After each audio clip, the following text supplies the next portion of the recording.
Millionaire sees a box in front of the gate, and what's inside makes him cry.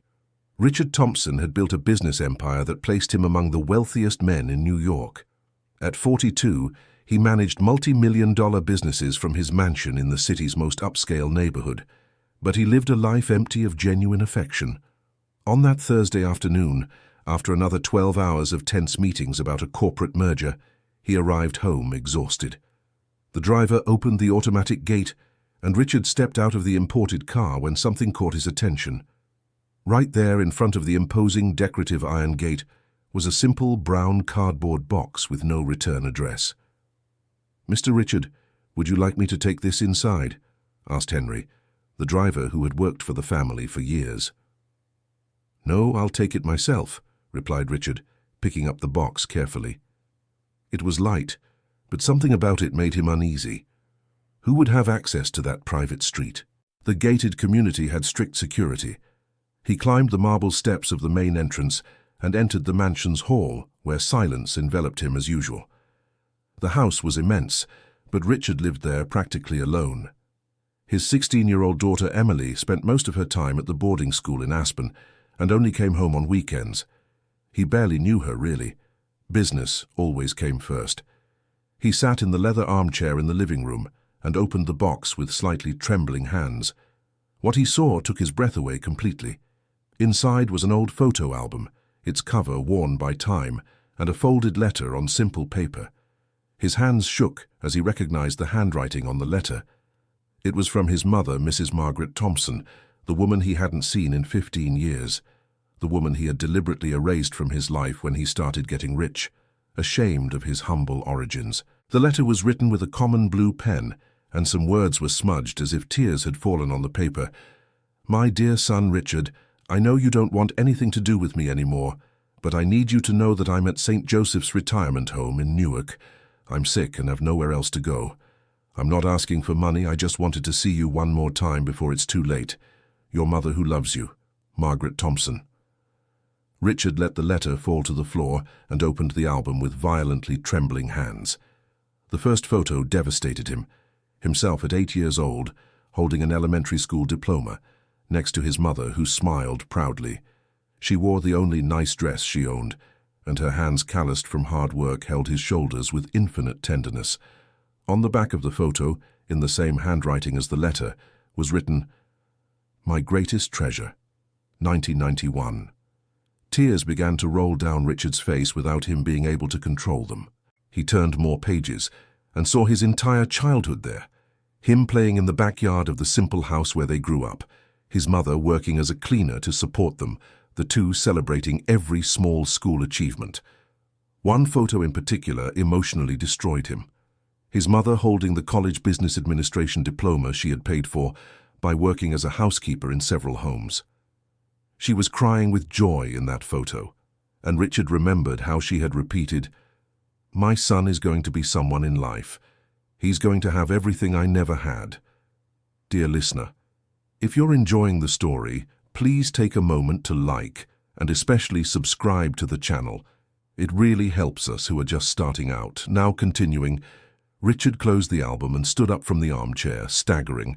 How had he been able to abandon the woman who sacrificed everything for him? How had he been so cruel as to cut off all contact when he started making money and became ashamed of his origins? He grabbed the car keys and rushed out of the mansion, ignoring Henry's protests about the late hour. He drove toward Newark like a desperate man, tears blurring his vision several times during the journey. St. Joseph's retirement home was on a narrow street far from the city center. It was an old building with exposed bricks, peeling paint, and an unkempt garden. Richard parked in front and sat in the car for a few minutes, trying to gather the courage to go in. The front door was open, and a woman in her 50s in a white uniform greeted him at the reception. "Good evening, can I help you?" she asked, surprised to see a man in such a fine suit in that simple place. I'm looking for Margaret Thompson. She's my mother," said Richard, his voice breaking on the last word. The woman's face lit up immediately. "Mrs. Margaret. Of course, everyone here knows her. I'm Nurse Nancy. Your mother talks about you all the time, you know," she said with a genuine smile. "She's in room 12, but she's sleeping now. Would you like me to wake her?" No, can I just see her?" asked Richard. Nancy led him down a dimly lit hallway that smelled of disinfectant and medicine. The rooms were small, with 2 beds each. When they reached room 12, Richard saw his mother for the first time in 15 years. Mrs. Margaret was unrecognizable. The strong, hard-working woman from his memories was now a fragile lady with completely white hair, sleeping in a narrow single bed. Her face was thin, marked by age and hardship, but it still had the same sweetness Richard remembered. "She has diabetes and high blood pressure," whispered Nancy. "She arrived here 6 months ago, very weak. She said she was evicted from the apartment where she lived because she couldn't pay the rent anymore."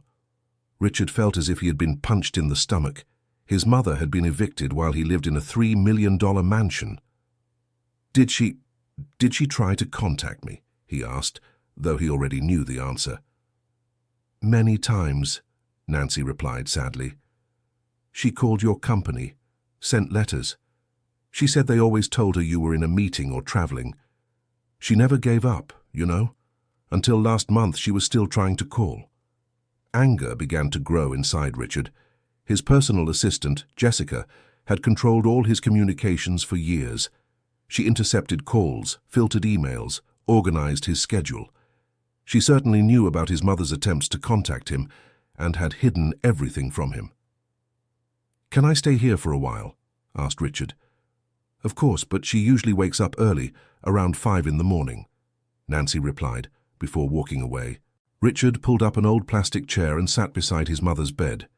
He stayed there watching her peaceful face as she slept, and childhood memories came flooding back.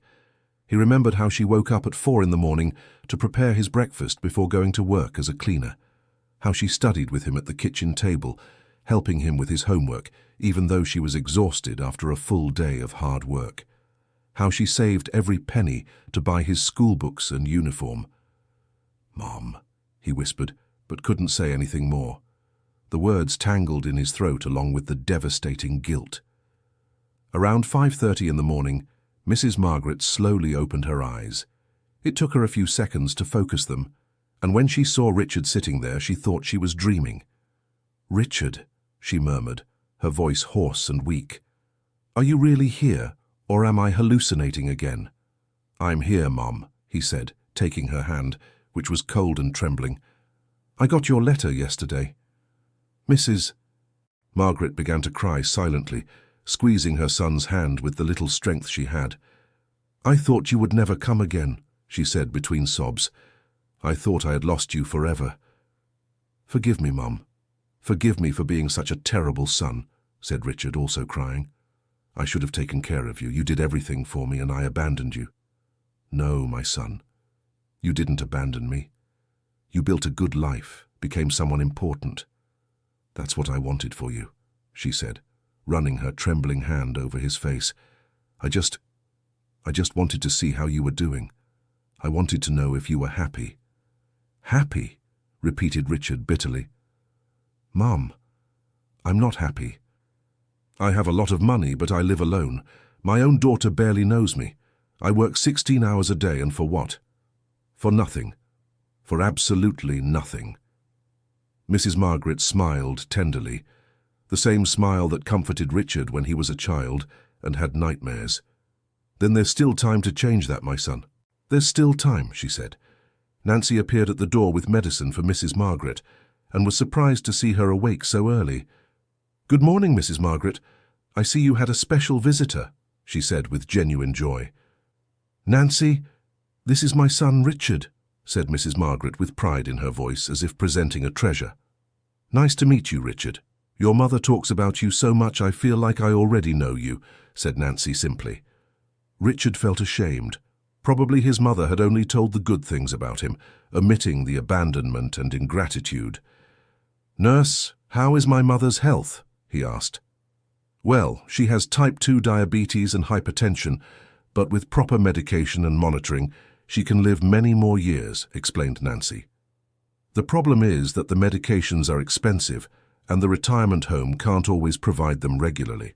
Richard mentally noted to arrange for all the necessary medications for his mother, but he knew she would be angry if she found out he was paying. He knew her pride. "Mom, how did you end up here?" "Tell me what happened," asked Richard, preparing to hear something painful. Mrs. Margaret took a deep breath before beginning to recount. "After you moved to that new mansion and stopped answering my calls, I kept living in the same small apartment as always. I worked as a house cleaner until I was 70, but then I started having health problems and couldn't clean houses anymore," she told him slowly. "The retirement wasn't enough to pay the rent, which had gone up a lot. I tried to find a cheaper apartment, but without a co-signer, no one wanted to rent to a sick elderly woman. I went 3 months without being able to pay and was evicted." "Why didn't you come to me directly, Mum? Why didn't you come to my company?" asked Richard, though he knew she was too proud for that. "I tried, son. I went there twice, but the receptionist said you couldn't see me, that you were very busy with important business, and that people without an appointment couldn't go up," she said sadly. "I understood that you didn't want anything to do with me anymore." Richard's anger towards Jessica, his secretary, grew even more. She had blatantly lied to his mother and made him seem like an insensitive monster. "The social worker from the hospital brought me here when they found out I was living on the street," continued Mrs. Margaret. "The girls here are very good to me. I have friends. I help in the kitchen when I can. It's not a bad life." "Living on the street," repeated Richard, feeling the world spin around him. "My mother was living on the street." "Only for 2 weeks, son. I slept on the bench in the square near the church. The priest gave me food and let me use the parish bathroom," she said, trying to downplay the situation. Richard had to stand up and walk to the window to keep from fainting. His mother had slept on the street while he was closing multi-million-dollar deals. As he dined in expensive restaurants, she would order food for the church priest. "Son, don't be like that. It's in the past. Now you're here with me and that's what matters," she said, trying to comfort him. "No, Mother. This can't go on. You're leaving here today and coming to live with me," said Richard with determination. "No, Richard, I can't do that," she replied firmly. "You have your life, your family. I'd just be in the way." "What family, Mother? I live alone. Emily only comes on weekends," he said. "Emily?" asked Mrs. Margaret, her eyes filling with tears. "My granddaughter Emily, how is she? Is she grown up?" Richard realized his mother didn't know her own granddaughter. Emily was 16 and had never met her grandmother, another sin to add to his list of failures as a human being. "She's 16 now, Mother. She's a beautiful and intelligent girl," he said. "She studies in Aspen at a boarding school." 16 years old, repeated Mrs. Margaret, smiling sadly. "I missed her entire childhood, all the grandmother-granddaughter conversations we could have had." "That's going to change, Mother, I promise," said Richard. "I'll bring Emily here to meet you. Dear listener, if you're enjoying the story, take a moment to like and especially subscribe to the channel.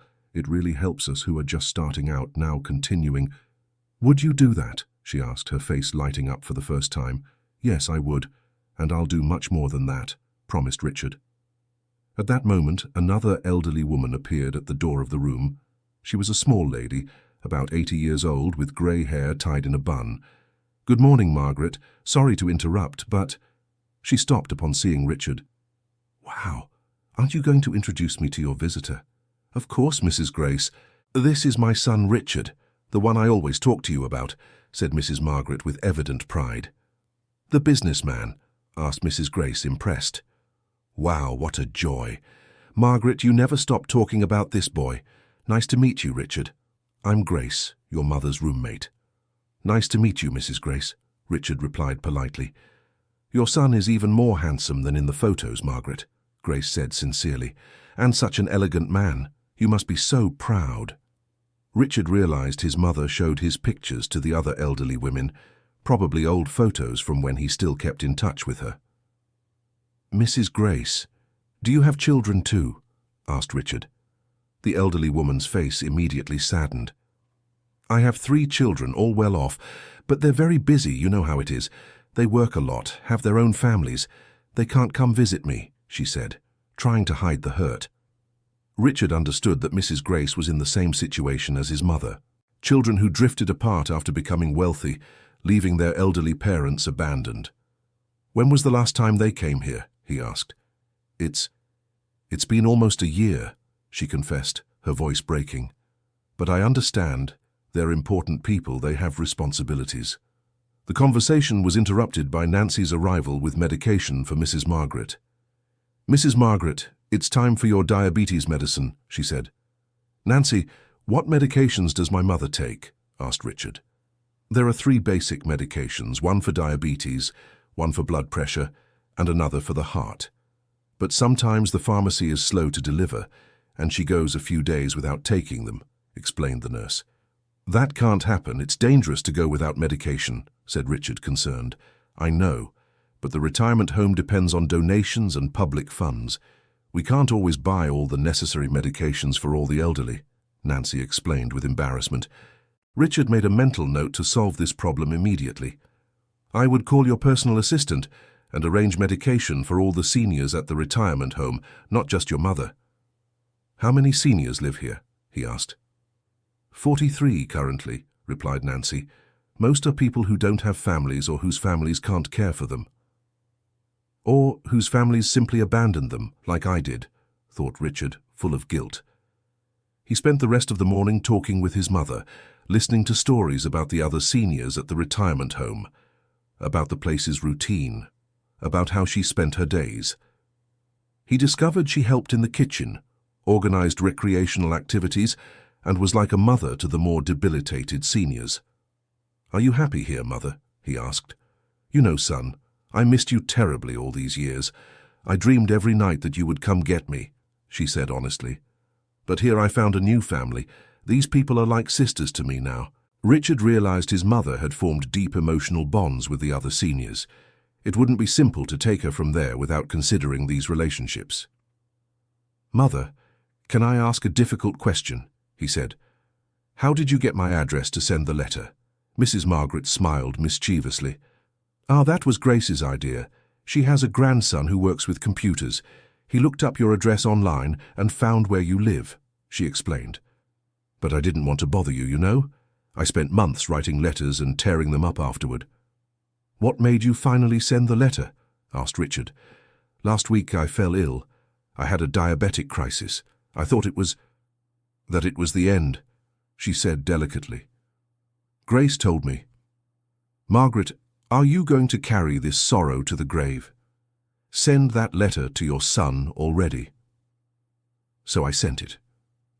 Richard felt a chill, thinking he almost lost his mother forever, without having the chance to redeem himself. "And did you include the photo album?" he asked. "Yes. I thought if you had forgotten me, the photos might remind you of who you were before you became rich and important," she said simply. His mother's observation hit him like a slap. He had truly forgotten who he was before becoming rich. He had gotten lost in ambition and work, abandoning all the values she had taught him. "Mother, I never forgot you. I just became ashamed," he finally confessed. "Ashamed of me?" she asked, surprised. "Ashamed of our life before. Ashamed of being the son of a cleaning lady. Ashamed of having grown up poor," he said, the words coming out like poison from his mouth. "When I started having business success, I met people from high society. They talked about their wealthy families, their traditions. I felt inferior." Mrs. Margaret remained silent for a long moment, processing what she had heard. "Son, do you know why I worked my whole life as a cleaning lady?" she asked calmly. "Because you didn't have an education, Mother," replied Richard. "No, I worked as a cleaning lady because it was the most honest work I could get to give you a better life," she said with dignity. "Every house I cleaned, every floor I washed, every bathroom I scrubbed was to pay for your studies. I was proud of my work because it had a noble purpose." Richard felt ashamed of his words. How could he have been so shallow and ungrateful? "Do you think I care what rich people think of me?" she continued. "I raised a man of character, or at least I tried. If you forgot that, the problem isn't mine, it's yours." His mother's simple wisdom left him speechless. She was right. The problem was never the family's humble origins, but rather his cowardice in owning his roots. "You're right, Mother. I lost my way," he admitted. "But I want to change that. I want to be the son you deserve." "It's not too late, Richard." "It's never too late to start over," she said, holding his hand tenderly. At that moment, Nancy appeared again. "Richard, there's a call for you at the reception. They said it's urgent," she informed him. Richard went to the reception and answered the phone. It was Jessica, his personal secretary.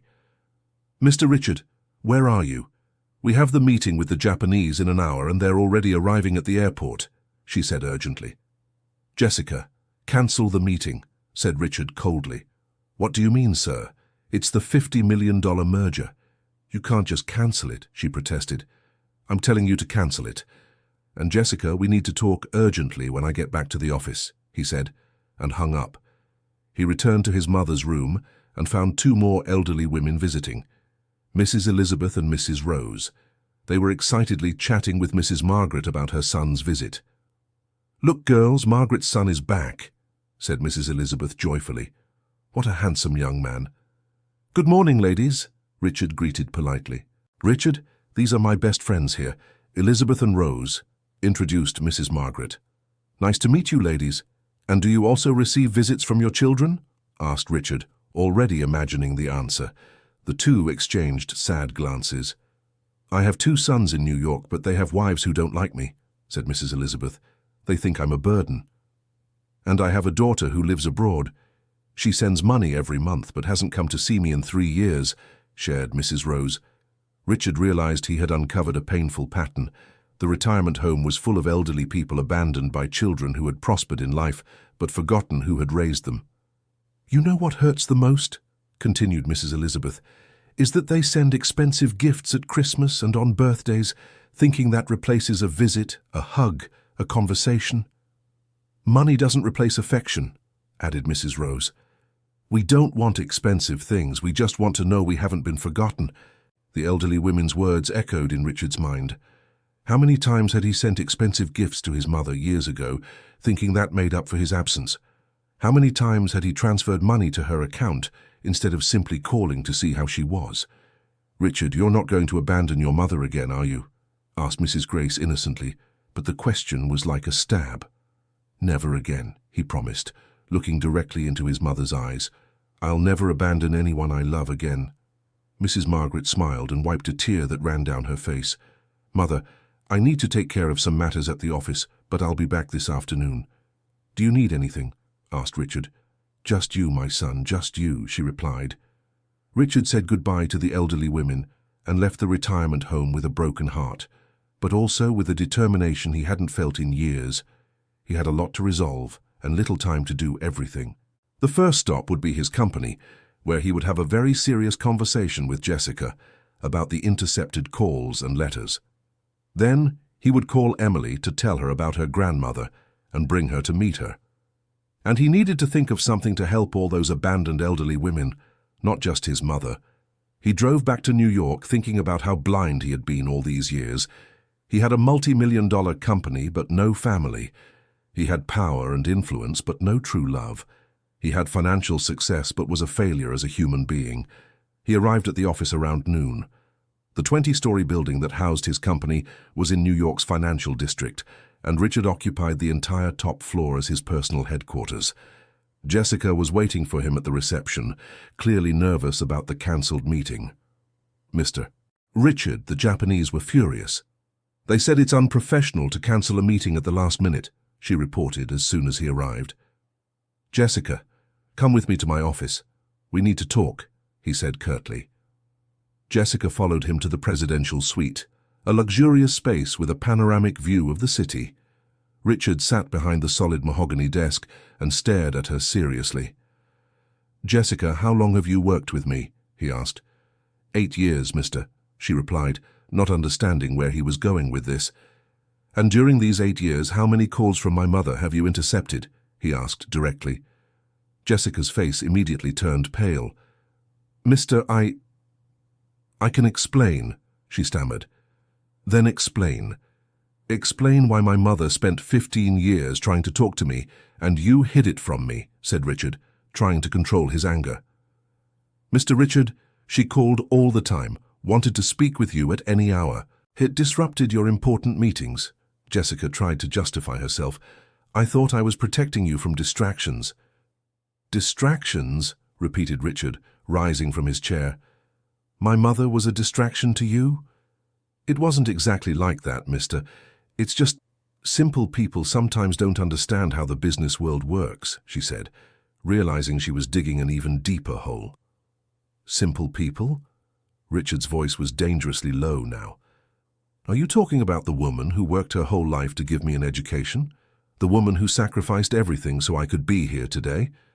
Jessica realized she had made a serious mistake and tried to make amends. Mister, I really thought I was acting in your best interest. She always talked about money, about financial difficulties, she lied. Lies, exploded Richard. My mother never asked me for money. She just wanted to talk to me, just wanted to know how I was doing. Mister, please, it was a misunderstanding, begged Jessica. It wasn't a misunderstanding, it was sabotage. You deliberately separated me from my family, accused Richard. How many letters did you intercept too? Jessica fell silent, confirming Richard's suspicion. Where are the letters? He demanded. I kept some, she confessed in a low voice. Bring them all here. Now, ordered Richard.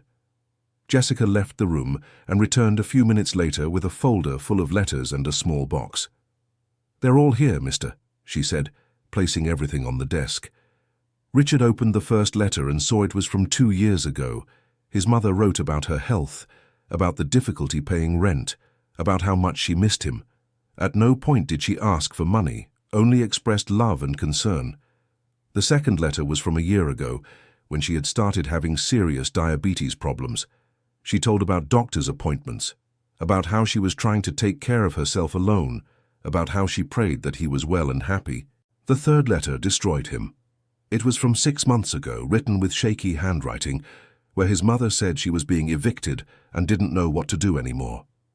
She wrote, My son, if you receive this letter, know that I forgive you for having forgotten me. I hope you are very happy in the life you've built. Did you know my mother was evicted and lived on the streets? Asked Richard, his voice trembling with anger. I didn't know it had come to that, murmured Jessica. You did know. It's written here in the letter, he shouted, throwing the paper on the desk. My mother slept on a park bench while you protected my meeting schedule. Jessica began to cry, but Richard felt no pity for her. Why, Jessica? Why did you do this to me? He asked, trying to understand.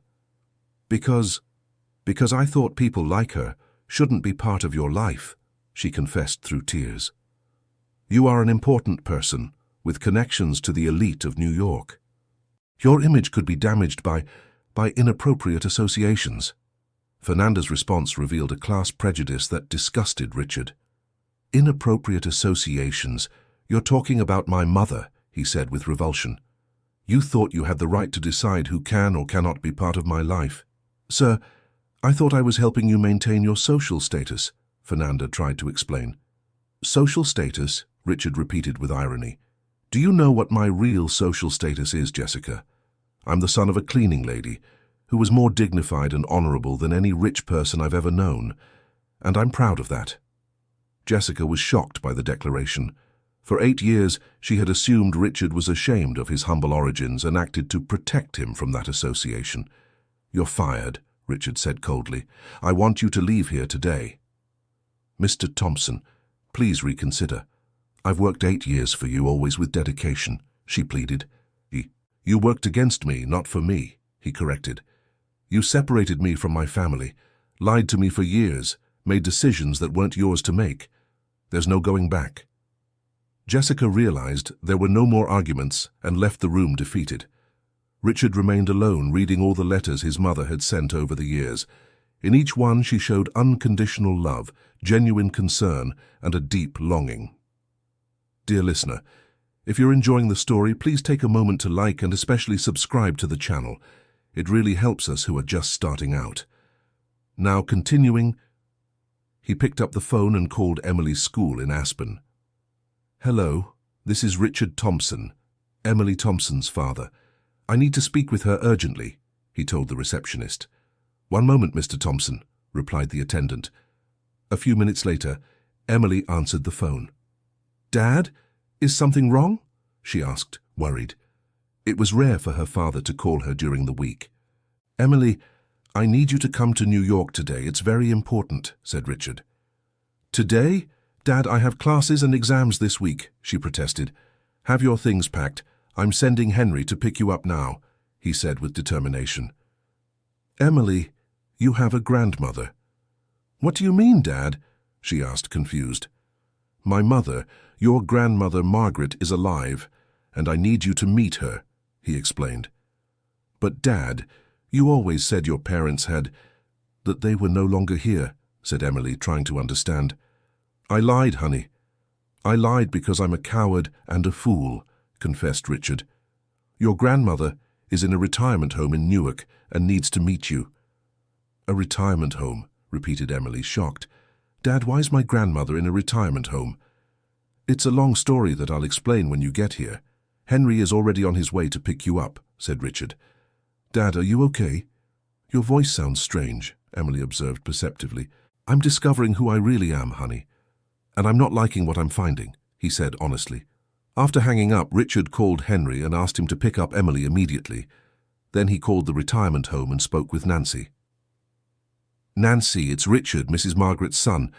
I'm bringing my daughter to meet her grandmother this afternoon. Can you let my mother know? He said. How wonderful! Mrs. Margaret will be overjoyed, exclaimed Nancy. She always wanted to meet her granddaughter. Nancy, may I ask a question? Does the retirement home accept donations? Asked Richard. Of course we do. We always need help, she replied. I'll arrange medication for all the elderly. Make a complete list of everything you need, said Richard. Really? Wow, you have no idea how much that will help, said Nancy, moved. Richard spent the rest of the afternoon organizing donations for the retirement home and thinking about how he had lost so many precious years with his mother and daughter. At 5 o'clock, Henry arrived with Emily. Emily Thompson, at 16, was a feminine version of Richard, brown hair, bright eyes, and a confident posture.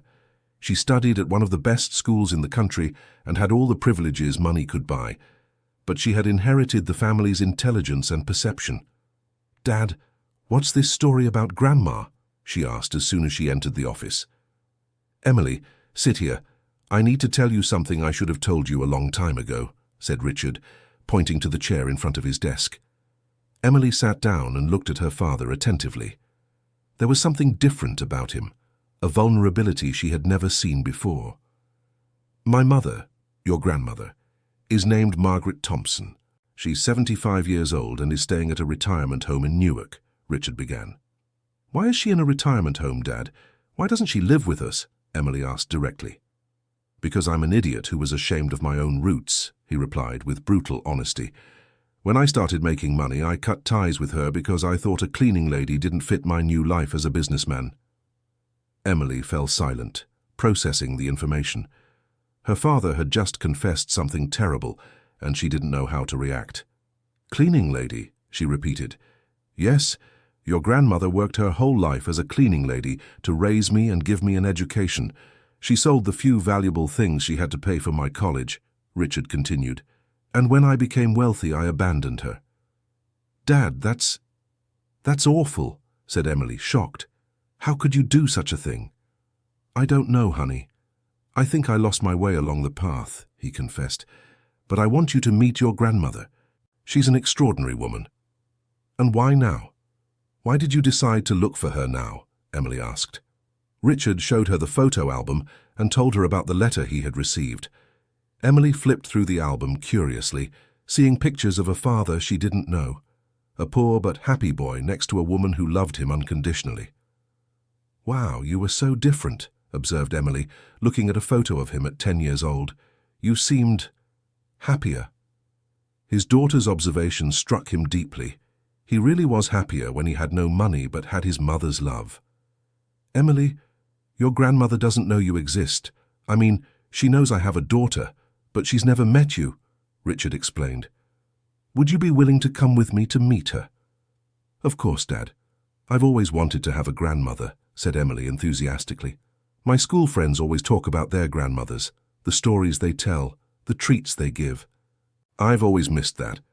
Richard realized he had deprived his daughter not only of a grandmother, but of an entire dimension of family relationships that money couldn't buy.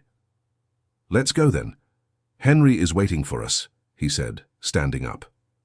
During the trip to Newark, Richard told Emily more details about his childhood. She was fascinated to learn that he had grown up in a small house, shared a room with his mother until he was 15, and attended public school. "Dad, why did you never tell me these stories?" she asked. "Because I thought you would be ashamed of me," Richard confessed. "Ashamed? Dad, that's amazing. You built an empire from nothing," said Emily with admiration. "All my friends have rich parents who inherited money from their grandparents. You're the only one who really worked hard to get where you are." His daughter's perspective surprised him. She saw his humble origins as a source of pride, not shame. "You don't mind that your grandmother was a cleaning lady?" he asked. "Dad, please," said Emily impatiently. "Honest work is nothing to be ashamed of. It's a reason for pride, especially if she did it to raise you." Richard smiled for the first time in a long while. His daughter had better values than his, despite having grown up wealthy. They arrived at the retirement home in the late afternoon. Emily was impressed by the simplicity of the place, but not in a negative way. She seemed genuinely interested in getting to know the environment where her grandmother lived. Nancy greeted them at the entrance with a huge smile. "Mrs. Margaret hasn't stopped talking about the granddaughter she's going to meet," she said to Emily. "She's very anxious." "I am too," Emily replied sincerely. They walked down the hallway to room 12. Mrs. Margaret was sitting in the plastic chair, dressed in her best clothes. When she saw Emily, her eyes immediately filled with tears. "My goodness," she murmured. "It's my granddaughter." Emily approached timidly and knelt beside her grandmother's chair. "Hi, Grandma. I'm Emily," she said simply. Mrs. Margaret extended trembling hands and gently touched Emily's face, as if confirming she was real. "What a beautiful girl," she said, crying with emotion. "She looks like me when I was young." "Grandma, Dad told me about you. I'm sorry I didn't come to meet you sooner," Emily said with maturity. "It wasn't your fault, my dear. You didn't even know I existed," said Mrs. Margaret, casting an understanding look toward Richard. Emily sat on the bed next to her grandmother's chair and began asking questions about the family, about her father's childhood, about Mrs. Margaret's life. The elderly woman answered everything with patience and affection, happy to finally have a granddaughter to talk to. "Grandma, do you have pictures of Dad when he was little?" asked Emily. "Yes, I do, my dear. Richard brought back the album I sent him," said Mrs. Margaret, taking the album from her son's hands. Emily flipped through the pages with fascination, asking questions about each photo. Mrs. Margaret told stories about each captured moment: Richard's first day of school, his playing in the backyard, his childhood mischief. "Dad was a handful?" asked Emily, amused. "Oh, he was terrible," laughed Mrs. Margaret. "Once he tried to bake a cake for my birthday and almost set the kitchen on fire." "Really?" Emily looked at her father, impressed. "Dad, you knew how to cook?" "Not at all, Emily. I still don't," laughed Richard, relaxing for the first time in years. The conversation was interrupted by the arrival of Mrs. Grace, who wanted to meet her friend's granddaughter. "Oh, what a beautiful young lady," exclaimed Grace. "Margaret, she takes after you." "Mrs. Grace, it's a pleasure," Emily said politely, standing up to greet the elderly woman. "Such manners," observed Grace, impressed. "Margaret, your granddaughter is a darling." Other elderly women began appearing at the door of the room, curious to meet Mrs. Margaret's family. Emily greeted them all with respect and genuine interest, asking questions about them, showing interest in their stories. "Emily, where do you study?" asked Mrs. Elizabeth. "In Aspen, at a boarding school," replied Emily. "Oh, how fancy," commented Mrs. Rose. "It must be very expensive." "Yes, but I'd rather study here in New York to see my family every day," said Emily, looking meaningfully at her father. Richard understood his daughter's message. She wanted more family closeness, not more expensive privileges. "Grandma, do you want me to come visit you often?" asked Emily. "My dear, you can come whenever you want." "But I don't want to interfere with your studies," said Mrs. Margaret. "Studies are important, but family is even more important," Emily replied wisely. The elderly women were charmed by Emily's maturity. Richard watched the scene and realized how he had deprived his daughter of important family experiences. She was thriving in the company of her grandmother and the other elderly women, learning stories and values that money couldn't teach. "Grandma, can you teach me how to cook?" asked Emily. "The food at school is awful, and I've always wanted to learn how to make home-cooked meals." "Of course I can, my dear," replied Mrs. Margaret, beaming. "I can teach you all the family recipes." "What recipes?" asked Emily, intrigued. "Your great-grandmother taught me how to make a chocolate cake that was the most delicious thing in the world, and a seasoned bean dish that your father loved," shared Mrs. Margaret. "Dad, you used to eat beans?" asked Emily, amused. "I've never seen you eat beans at home." Richard realized he had grown so distant from his roots that he no longer even ate the food that had defined his childhood. "Yes, I did, honey. It was my favorite food," he said nostalgically.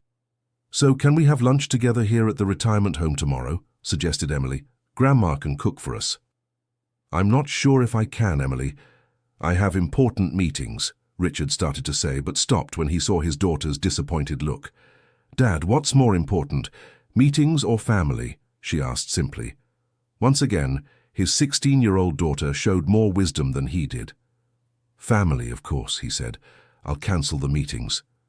Mrs. Margaret smiled, seeing that her son was finally getting his priorities straight. "Grandma, can I ask you something?" said Emily. "Why do you live here and not in a house?" Mrs. Margaret looked at Richard, unsure how to explain the situation to her granddaughter. "Emily, your grandmother is here because I was a terrible son," Richard interjected. "I abandoned her, and she couldn't support herself on her own." "It wasn't exactly like that, Richard," protested Mrs. Margaret. "I was also too proud to insist on talking to you." "Grandma, do you want to live with us?" Emily asked directly. "Our house is huge and empty. It would be so nice to have you there." "My dear, I can't leave my friends here," explained Mrs. Margaret, glancing at the other elderly women. "Then your friends can come to our house too," Emily suggested enthusiastically. "Dad, can't they?" Richard was surprised by his daughter's suggestion, but realized it made perfect sense. "Of course they can," he said. "The house has plenty of space." The elderly women were moved by the suggestion, but Mrs. Grace shook her head. "We can't accept that, dear. It would be taking advantage," she said. "It wouldn't be taking advantage at all," insisted Emily. "It would be a big, happy family." Emily's innocence and generosity touched everyone present. Richard looked at his daughter and realized she had inherited the best from her grandmother: kindness, simplicity, and love for others. "Grandma, tell me more stories about Dad," requested Emily, settling more comfortably on the bed. Mrs. Margaret smiled and began to tell about the day Richard brought a stray cat home and begged to keep it. "I told him we didn't have the money to care for a cat, but your father cried so much that I finally gave in," she recounted. "Snowball stayed with us for 15 years. "Snowball," laughed Emily. "What a funny name." "Your father chose the name. He said the cat was the color of porridge," explained Mrs. Margaret. "Dad, what happened to Snowball?" asked Emily. Richard suddenly became serious. Snowball had died when he was in college, but he hadn't come home to say goodbye to the pet that had been with him throughout his teenage years. "He passed away when I was in college," said Richard. I couldn't come home when it happened."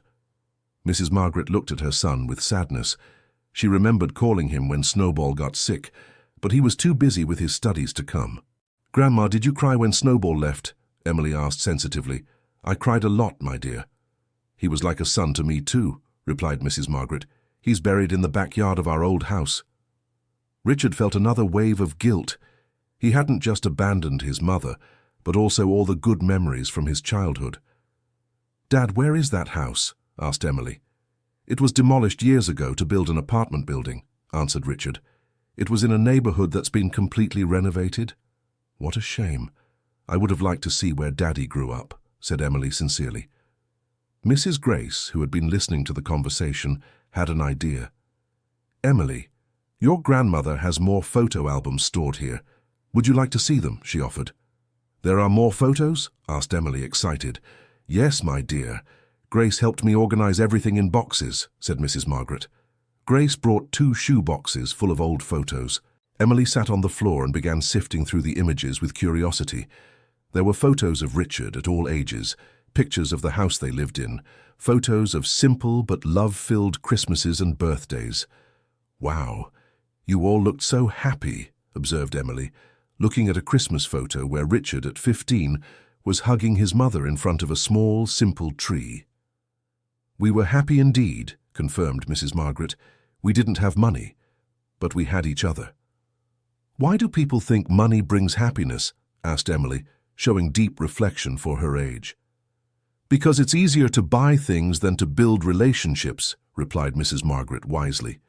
"Things you get at the store. True love you have to cultivate every day." Her grandmother's answer impressed Emily, who looked at her father with new understanding. "Daddy, is that why you work so much? To buy things instead of building relationships?" she asked with brutal innocence. Emily's question hit him like a punch. That was exactly what he had done for years. Replace presents with presents, replace affection with money. "I guess so, sweetheart," he admitted. "But I want to change that." "How?" asked Emily. "I don't know yet, but I'll figure it out," promised Richard. At that moment, Nancy appeared at the bedroom door. "Everyone, it's dinner time. Mrs. Margaret, would your family like to have dinner with us?" she invited. "Can we?" asked Emily excitedly. "Of course you can," replied Nancy. "We always have room for more people at the table." They all went to the retirement home's dining room, a simple environment with plastic tables and mismatched chairs. Emily sat between her grandmother and Mrs. Grace, asking all the elderly women questions about their lives, their families, their stories. Richard watched his daughter and marveled at her natural ability to connect with people of any age or social class. She treated the elderly women with the same respect and interest she would give to any important person. During dinner, Emily discovered that Mrs. Elizabeth had been an elementary school teacher, that Mrs. Rose had worked as a seamstress, and that Mrs. Grace had raised 6 children alone after being widowed young. "Wow, you all have amazing stories," said Emily with admiration. "Why don't you write a book?" "Oh, honey, who would want to read the story of an old lady like me?" laughed Mrs. Elizabeth. "I would," exclaimed Emily. "These stories are much more interesting than any movie." Emily's observation planted a seed in Richard's mind. Perhaps there was a way to give a voice to those forgotten women. After dinner, they returned to Mrs. Margaret's room. Emily didn't want to leave, but it was almost 9 at night, and she had school the next day. "Grandma, can I come here every weekend?" she asked. "You can come whenever you want, my dear. I'll always be here waiting for you," promised Mrs. Margaret. "And can you teach me how to bake that chocolate cake from my great-grandmother?" requested Emily. "I'll write the recipe down for you," promised her grandmother. Richard watched the farewell between grandmother and granddaughter with emotion. In just a few hours, they had formed a bond that would last forever. "Dad, can we come have lunch here tomorrow?" asked Emily in the car during the drive back. "Yes, we can," confirmed Richard. "And can we transfer Grandma to a better hospital if she needs treatment?" she asked. "Of course we can," he replied. "And can we renovate the retirement home to make it more comfortable for all the elderly women?" continued Emily. Richard smiled. His daughter was thinking of practical solutions to help not just her grandmother, but all the other elderly women. "We can do all that and much more," he promised. "Dad, thank you for taking me to meet Grandma," said Emily sincerely. "It was the best day of my life." "Mine too, sweetheart. Mine too," replied Richard. That night Richard couldn't sleep. He kept thinking about how he had wasted so many years of his life chasing money and prestige, while the truly important things were right in front of him. He thought of his mother, sleeping in a narrow single bed in a modest retirement home, while he slept alone in a 200-square-meter master suite. He thought of his daughter, studying far from home at an expensive school, when she clearly preferred to be near family. He thought of all the elderly women at the retirement home, abandoned by children who had become wealthy and forgotten, who had sacrificed everything for them. He thought of how many families were separated by pride, prejudice, and distorted values. In the early hours, Richard made a decision that would change his life forever. He got out of bed, went to his home office and started making some calls to the United States, where it was already business hours. In the morning, he called Emily at school. "Sweetheart, want some good news?" he asked. "Of course, Dad," she replied excitedly. "You're going to be transferred to a school here in New York. You'll be able to live at home and visit your grandmother every day," announced Richard. "Really?" shouted Emily with joy. "Dad, that's amazing. And there's more.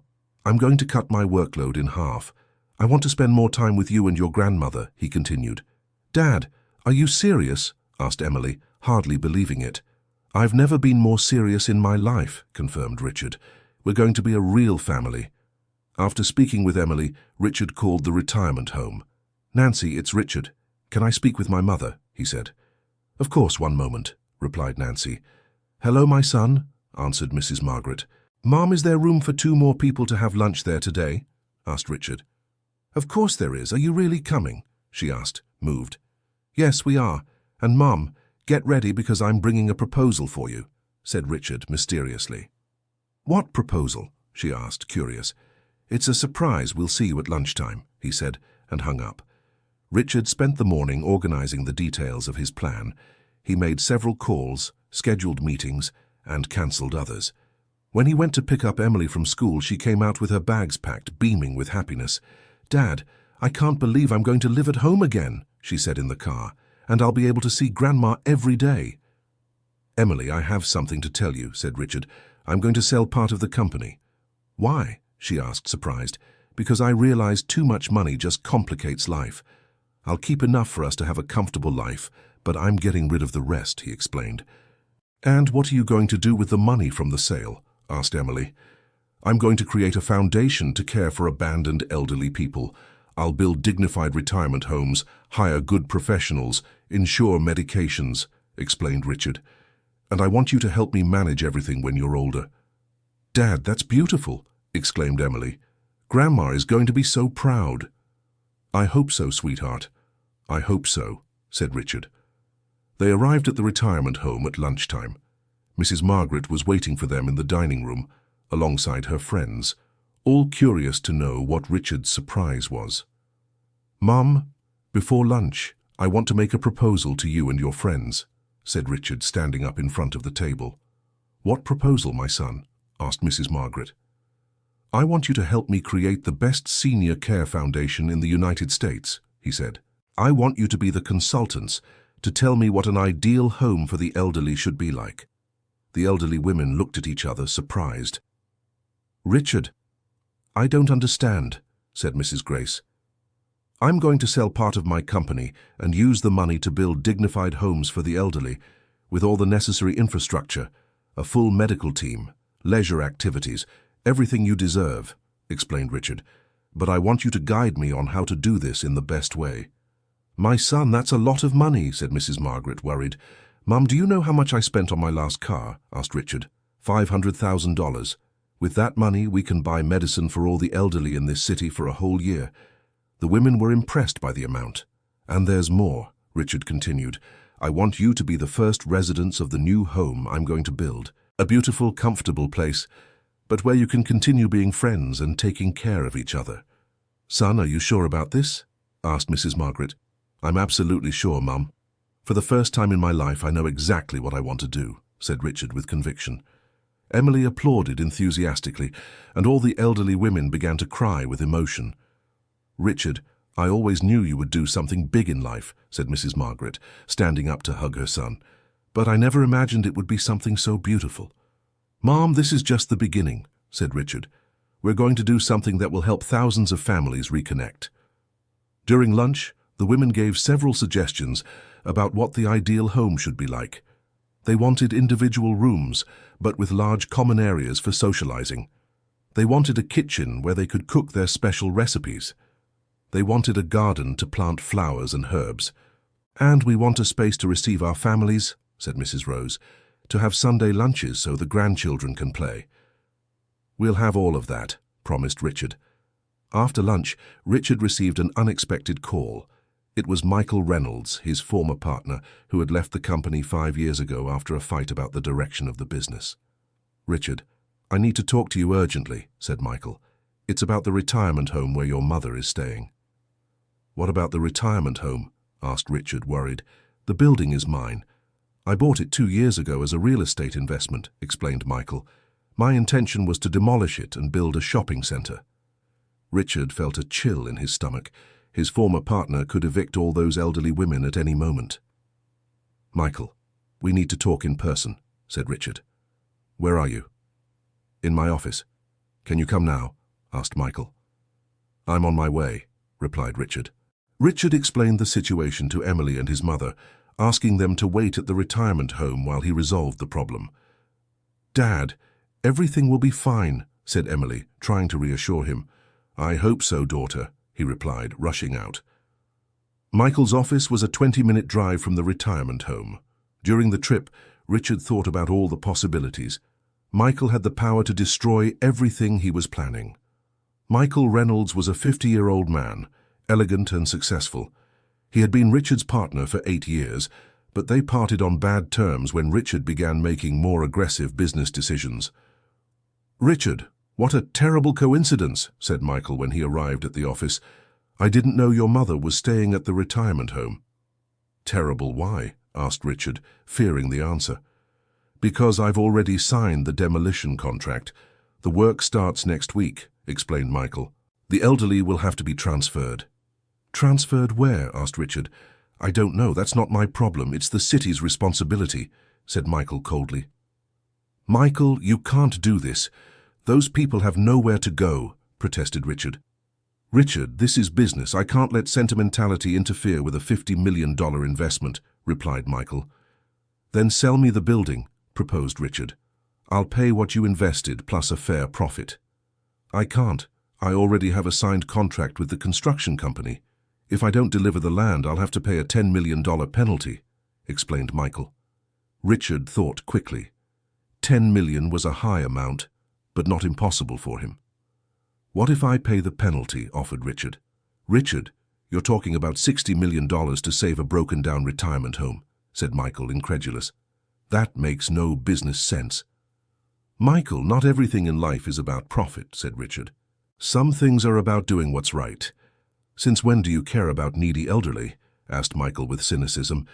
"You were always the more ambitious of the two of us." Michael's question made him reflect. He had truly changed drastically in just 2 days. "I've changed, Michael.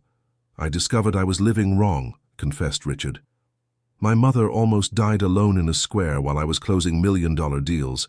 That made me rethink everything." "Your mother?" asked Michael, surprised.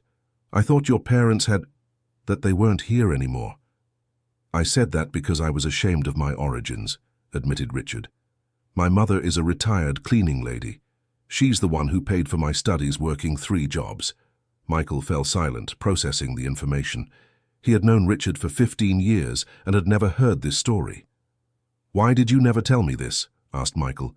"Because I thought you would judge me like I judged myself," explained Richard. "But I discovered there's nothing wrong with having humble origins. On the contrary, it's a reason for pride." "Richard, I also come from a simple family," confessed Michael. "My father was a mechanic. My mother, a housewife. I was never ashamed of that." Michael's revelation surprised Richard. The two had hidden their origins from each other for years. "Then you understand why that retirement home is important to me," said Richard. "It's not just about my mother. It's about all the mothers who were forgotten by their children." Michael was thoughtful for a few minutes. "Richard, I'll make a proposal," he said finally. "I'll cancel the demolition, and we turn the retirement home into a partnership. I contribute the building, you contribute the capital to renovate and expand." "Partnership?" asked Richard, surprised. "Yes. We create the best elderly care institution in the country, not just a retirement home, but a true home," explained Michael. "I've been thinking about doing something different in life, too." Michael's proposal was better than Richard expected. "But what about the contract with the construction company?" asked Richard. "I'll talk with them. Maybe we can transfer the project to another piece of land," said Michael. "If it doesn't work out, we pay the penalty together." "Michael, why are you doing this?" asked Richard. "Because my father died last year, and I only found out 3 days later," confessed Michael with sadness. "He was staying in a terrible public retirement home alone, and I didn't even know. I'm full of remorse." Richard realized that both were in the same situation, successful men who had neglected their families. "Then let's do this together," said Richard, extending his hand. "Let's create something that honors our parents." "Let's do it," agreed Michael, shaking his former partner's hand. Richard returned to the retirement home with a joy he hadn't felt in years. He found Emily and Mrs. Margaret talking with the other elderly women about plans for the new home. "So, Dad, did you work it out?" asked Emily anxiously. "We did more than work it out," said Richard with a smile. "We got a partner." Richard told them about the conversation with Michael and their plans to create a partnership to manage the new retirement home. "My son, what joy," said Mrs. Margaret. "You two reconnected and will do something beautiful together." "Mum, there's more news," said Richard. "Emily's going to study here in New York and live at home. We're going to be a real family." "Richard, are you sure you're making the right choices?" asked Mrs. Margaret, concerned. "I don't want you to change your whole life because of me." "Mom, I'm not changing my life because of you. I'm changing it because I've finally figured out how I want to live," explained Richard. "For years, I lived to work. Now I want to work to live. And I'm going to help Dad with the foundation when I finish my studies," added Emily. "We're going to do something beautiful together." Mrs. Grace, who had been listening to the conversation, made an important observation. "Richard, have you thought about how you're going to find all the separated families?" she asked. "There are thousands of abandoned elderly people out there." Grace's question planted a new idea in Richard's mind. "Grace, you just gave me an amazing idea," he said. "Let's create a television program." "How so?" asked Emily. "A program that tells the stories of abandoned elderly people and helps reunite families," Richard explained excitedly. "We'll give these people a voice, show their stories, raise society's awareness." "Dad, that's brilliant," exclaimed Emily. "Many people must be in the same situation we were in, and not just children who abandoned their parents, but also parents who lost contact with their children for other reasons," added Mrs. Margaret. The idea was growing in Richard's mind. They could not only care for the elderly, but also help rebuild lost family bonds. "Mum, would you agree to participate in the first program?" asked Richard. "Me?"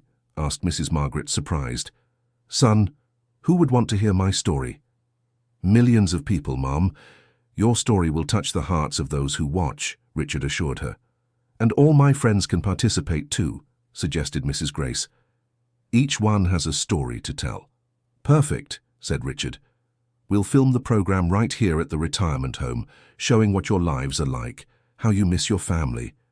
Emily was radiant with the possibilities. "Dad, can I help with the filming?" she asked. "I learned how to use cameras in school." "Of course you can, honey. You'll be my assistant producer," said Richard. The rest of the afternoon was spent planning the details of the program. The elderly women gave several suggestions on how to approach the topic sensitively without exploiting their suffering. "The important thing is to show that we don't want money or expensive gifts," said Mrs. Rose. "We just want love and attention.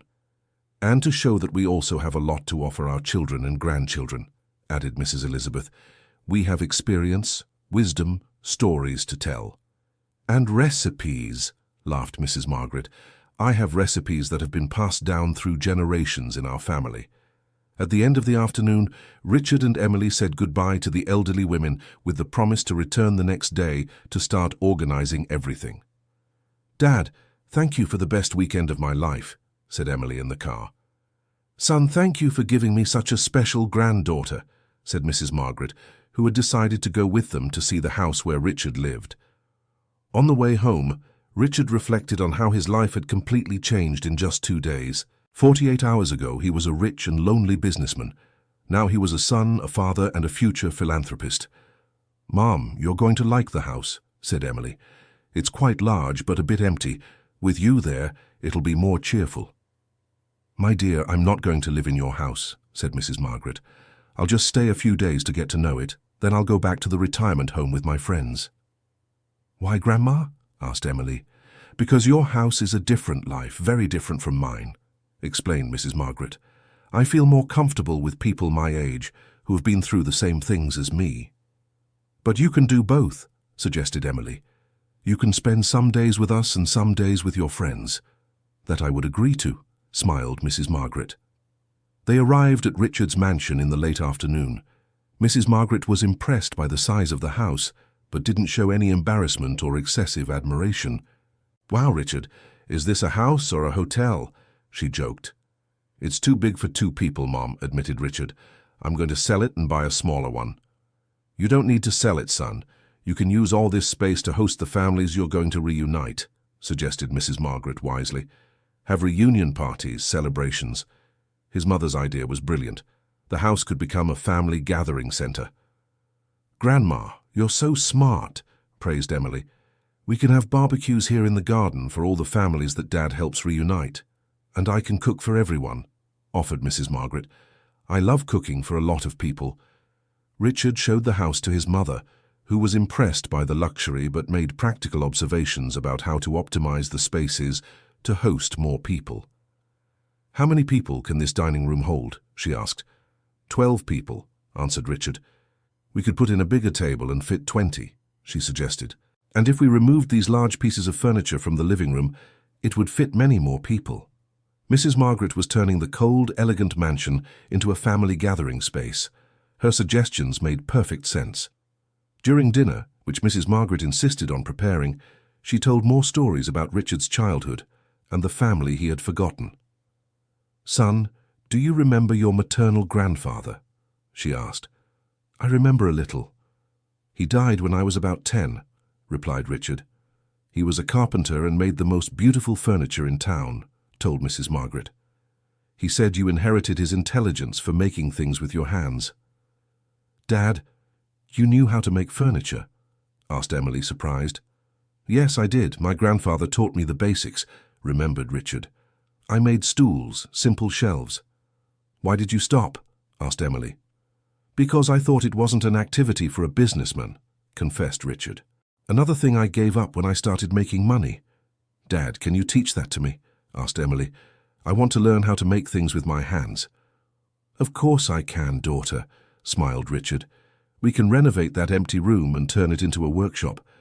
And I can teach you how to cook the family recipes," offered Mrs. Margaret to Emily. "They're recipes that have been passed down from mother to daughter for generations." "How beautiful!" exclaimed Emily. "We're going to create family traditions again." After dinner, the 3 of them sat in the living room to plan the next steps. Richard made some calls to journalist friends, exploring the possibility of creating the television program. "I managed to schedule meetings with 3 networks for next week," he announced. "They're going to love the idea. And I'm going to talk to the principal of my new school to see if I can do a project about family reunions," said Emily. "It could count for credit in sociology class." "You 2 are very excited," observed Mrs. Margaret. "But remember that good things take time to happen. Don't get discouraged if you encounter difficulties along the way." "Mom, after being away from you for 15 years, I have the patience to wait as long as necessary," said Richard. "And I'll be here to help with everything," promised Emily. "Then let's create something beautiful together," said Mrs. Margaret, moved. That night, for the first time in 15 years, Richard slept in peace. His house was no longer empty and silent. There were familiar voices talking in the kitchen, laughter echoing through the halls, and love warming every room. In the next room, Emily was on the phone with friends from school, excitedly telling them about the grandmother she had discovered and the family's plans. And in the guest room, Mrs. Margaret was kneeling beside the bed, thanking God for having regained her son and gained a wonderful granddaughter. The next morning, Richard woke up early and went to the kitchen to make coffee for his mother and daughter. He found Mrs. Margaret already awake, preparing homemade bread. "Good morning, Mum, you woke up early," he said. "Good morning, my son. I woke up at my usual time. At 75, we don't need much sleep," she replied, smiling. "Can I help?" offered Richard. "Yes, you can. Get the eggs there in the fridge," she requested. Richard spent the morning learning to make homemade bread with his mother, a simple activity that filled him with happiness. When Emily came down for breakfast, she found father and daughter covered in flour, laughing at some story Mrs. Margaret was telling. "What a wonderful smell!" exclaimed Emily. "Did you make bread?" "Your father is relearning the things he knew before he got rich," joked Mrs. Margaret. During breakfast, Richard received a call from Michael. "Richard, I spoke with the construction company last night," said Michael. "I managed to transfer the project to another lot. We won't have to pay a penalty." "That's great news," celebrated Richard. "We can start the renovations at the retirement home immediately then." "Yes, we can, and I have a surprise for you," said Michael. "Remember Laura Williams, that architect who worked with us a few years ago?" "Yes, I remember," replied Richard. "She specialized in accessibility projects for the elderly. I've already spoken with her, and she agreed to do the design for the new home free of charge," informed Michael. "Michael, that's incredible," exclaimed Richard. "Things are falling into place perfectly." After the call, Richard shared the news with Emily and Mrs. Margaret. "My son, it seems God is blessing this project," said Mrs. Margaret emotionally. "Or maybe it's because we're finally doing the right thing," reflected Richard. Around 10 o'clock, they all went to the retirement home to share the news with the other elderly women. The reception was warm, and everyone was excited about the renovation and expansion plans. "Richard, did you bring a camera to start filming the show?" asked Mrs. Grace. "Yes, I did," he replied, showing a professional camera. "Emily is going to help me with the filming." "Where should we start?" asked Mrs. Elizabeth. "How about starting with my mother's story?" suggested Richard. "She can tell about raising me alone and what it was like not seeing me for 15 years. "I don't know if I'll be able to talk without crying," confessed Mrs. Margaret. "It's okay to cry, Grandma," said Emily. "Real tears touch people's hearts." They began the filming in Mrs. Margaret's room. Richard asked simple questions about her life, and she answered with honesty and simplicity. She spoke about the difficulty of raising a child alone, about the sacrifices she made to give him an education, about the pain of being abandoned when he became wealthy. "What was the hardest moment of all these years?" asked Richard. "When I was evicted and had nowhere to go," she replied, her voice choked, not because of the situation itself, but because in that moment I was certain you would never want to know me again. "And what did you do to keep from giving up?" continued Richard. "I looked at your childhood photos and remembered the affectionate boy you were," she said. "I knew that somewhere inside the rich and important man, my son still existed." "Do you forgive me for being such a terrible son?" asked Richard, moved. "Son, you were never terrible, you just lost your way," replied Mrs. Margaret tenderly. "And what matters is that you found your way back home." The recording was moving and genuine. Emily was behind the camera, wiping away tears as she filmed the reunion of her father with his grandmother. Afterwards, they recorded testimonies from the other elderly women, each telling their story of abandonment and loneliness. Mrs. Grace spoke about her children who never visited her. Mrs. Rose told of her daughter who lived abroad and sent money, but gave no attention. Mrs. Elizabeth recounted how her daughters-in-law rejected her and prevented contact with her grandchildren. All the stories had a common point: elderly women who had dedicated their lives to their children and were forgotten when they prospered. "Now let's record my testimony," said Richard to Emily. "I want to tell my version of the story." Emily positioned the camera and Richard spoke directly to it. "My name is Richard Thompson. I am 42 years old and I am a businessman," he began. "For 15 years, I was the worst son in the world. I abandoned my mother because I was ashamed of her humble origins. While I lived in a mansion, she slept on the street. While I dined in expensive restaurants, she asked for food at the church. I received a letter from her 3 days ago, and that letter completely changed my life. I discovered that financial success is worthless if you lose the people you love. I found that no achievement justifies abandoning those who sacrificed everything for you.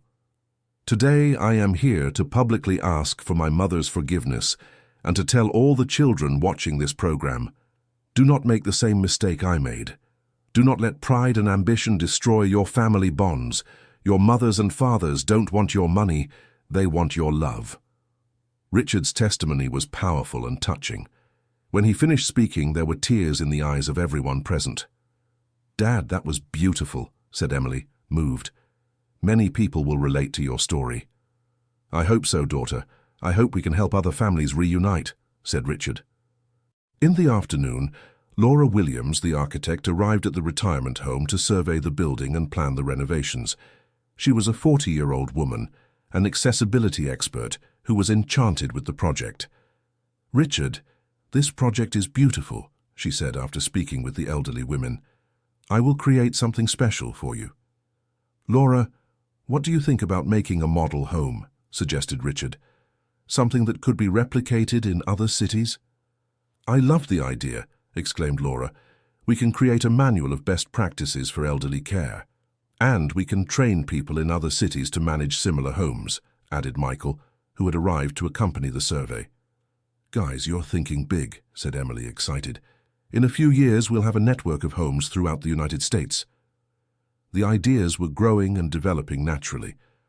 What had started as a project to help Mrs. Margaret was transforming into an initiative with national impact. During the conversation with Laura Williams, Mrs. Grace had an important idea. Laura, do you know other professionals who work with the elderly? She asked. I know several. Geriatric doctors, physical therapists, occupational therapists, replied Laura. How about we invite them to participate in the project, suggested Grace. We can create a multidisciplinary team. Excellent idea, agreed Richard. Let's assemble the best elderly care team in the country. And we can partner with universities, added Michael. Medical, nursing and psychology students can do internships here.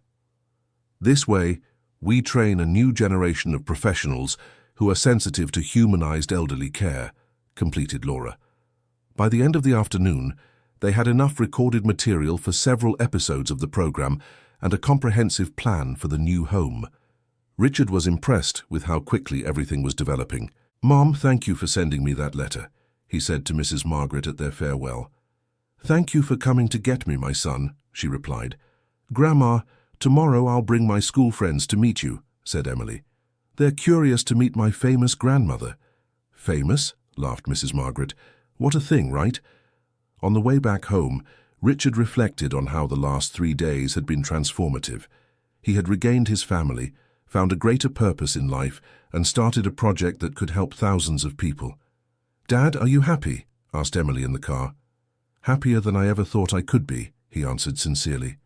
And don't you miss your old life, the important meetings, the million-dollar deals? She asked. You know what I miss, Emily, said Richard. I miss the years I lost with you and your grandmother. I miss being a present father during your childhood. But there's still time for us to be a real family, said Emily optimistically. Yes, there is, daughter, and I won't waste another minute, promised Richard. That evening, during the family dinner, Richard received several calls from journalists interested in the story. The news that a millionaire businessman had reunited with his mother in a retirement home was attracting media attention. Dad, are you going to give interviews? Asked Emily. Yes, I am. The more people who know our story, the more families can be inspired to reunite, replied Richard. Just don't let them turn it into sensationalism, wisely cautioned Mrs. Margaret. I won't, Mom. The important thing is the message, not the spectacle, assured Richard. On Tuesday morning, Richard went to the first meeting with television producers. The meeting was at the headquarters of a national network in an imposing building in downtown New York. The programming director, Charles Wilson, was interested in the proposal from the first minute. Richard, this story has everything to move the entire United States, said Charles. When can we start production? Immediately, replied Richard. We already have recorded material and several families willing to participate. And what would the format of the show be? Asked the director. Each episode tells the story of a separated family and shows the process of reunion, explained Richard. The idea is not only to move people, but to give them practical tools to resolve their own family conflicts. I like it a lot. Let's do a pilot next week, decided Charles. Richard left the meeting excited and immediately called Emily. Daughter, we did it. We're going to have our show on television, he announced. That's awesome, Dad, shouted Emily with joy. Grandma's going to be famous. We all are, daughter, but the important thing is that we'll be able to help many people, said Richard. In the afternoon, Richard and Michael met with Laura to review the first drafts of the architectural project. The new home would be built on the same land as the current retirement home, but would be completely renovated and expanded. Richard, look how beautiful it turned out, said Laura, showing the blueprints. Individual rooms with private bathrooms, spacious common areas, an industrial kitchen, medical offices, a physical therapy room, and a wonderful outdoor area. And how many seniors can it accommodate? Asked Michael. 80 people with the possibility of expanding to 100, replied Laura. It's perfect, exclaimed Richard. When can we start construction? Next week, if you approve the project, said Laura. Approved, said Richard without hesitation. During the construction of the new home, which would last 6 months, the seniors would be temporarily relocated to a house rented by Richard. It was a large house in the same neighborhood, where they could stay together while waiting for the construction to be completed. On Wednesday, Emily started studying at the new school in New York. It was a traditional city school, less luxurious than the previous one, but she was happy to be able to come home every day. "Dad, I loved the new school," she said on the first day, "and I told everyone our story. Several classmates said they also have grandparents in retirement homes they haven't visited in years." "Really?" asked Richard, interested. "Really?" Madeline said her grandmother lives in a retirement home in Hoboken, and she hasn't been there in 2 years. Peter said his grandfather is in a home in Yonkers, and the family only visits at Christmas, Emily recounted. "How about we invite them to join the program?" suggested Richard. "I already offered," said Emily excitedly. "They agreed right away." Each day, more people became interested in the family reunion project. Richard was receiving calls from people all over the country, sharing their stories and asking for help to find lost relatives. On Thursday, the first report about Richard's story aired on the national news. The response was immediate and emotional. The phone at Richard's company wouldn't stop ringing, with people wanting to share their own stories. "Mr. Richard, there's a lady on the line who says she's a retired teacher and has been looking for her son for 10 years, informed the news secretary. "Put the call through to me," requested Richard.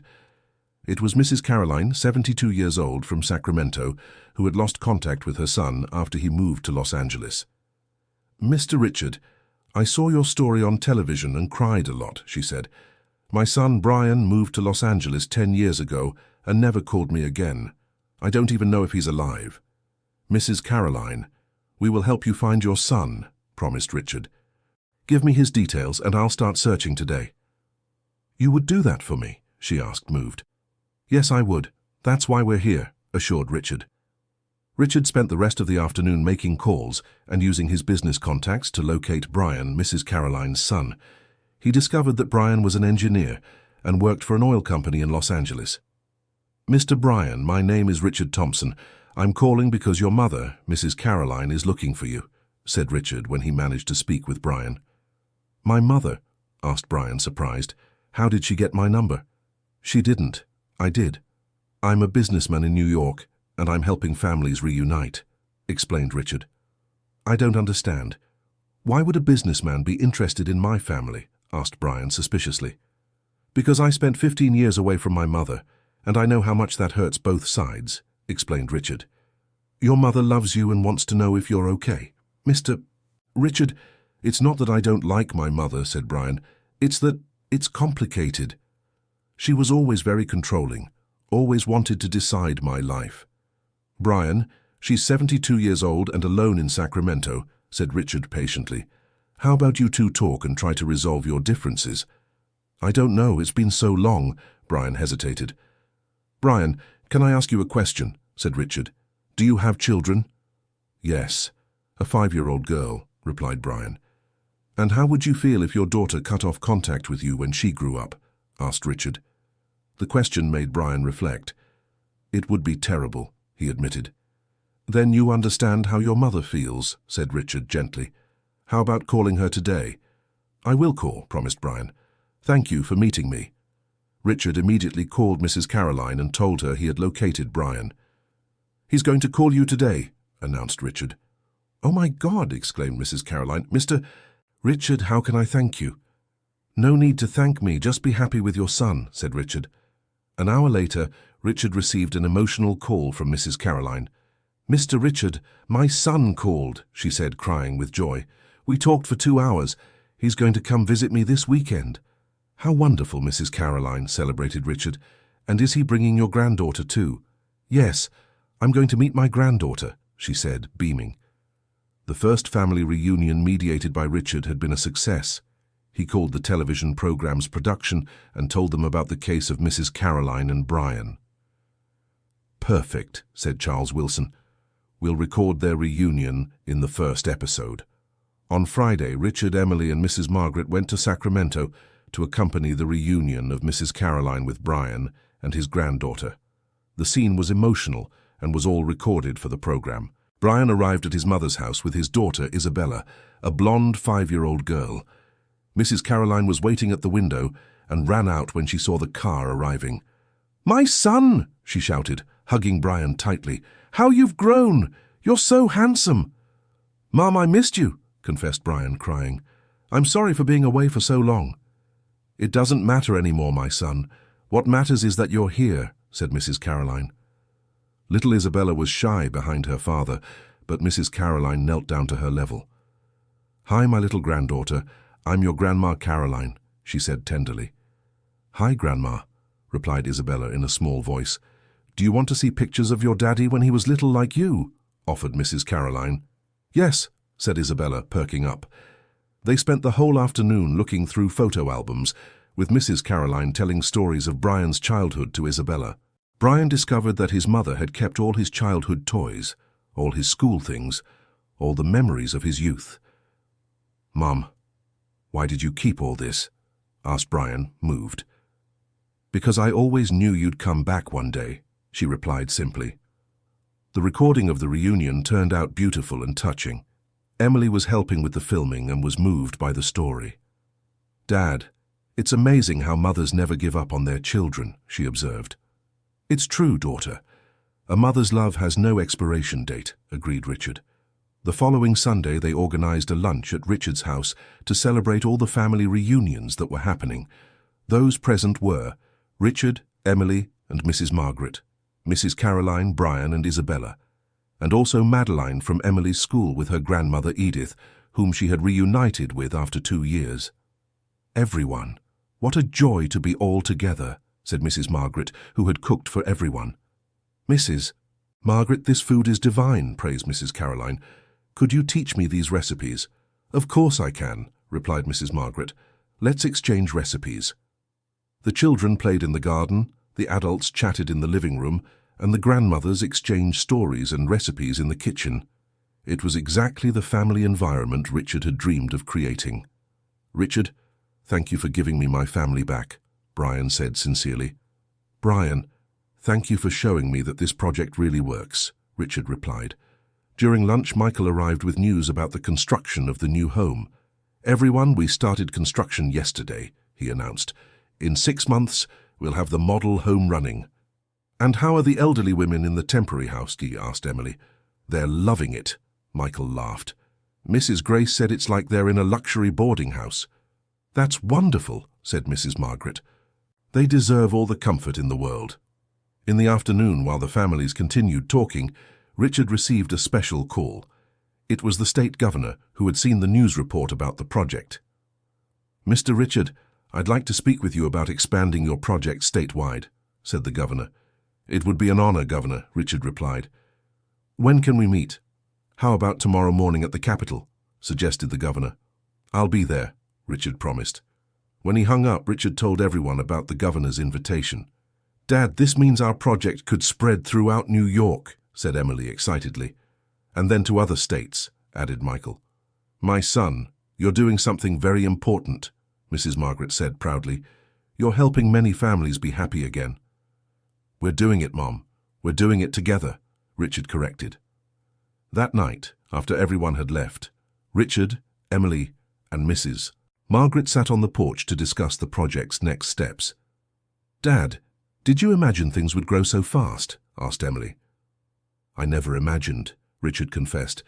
"But I think when you do the right thing, the universe conspires in your favor. Or maybe it's because you're addressing a real problem that affects many families," observed Mrs. Margaret with her practical wisdom.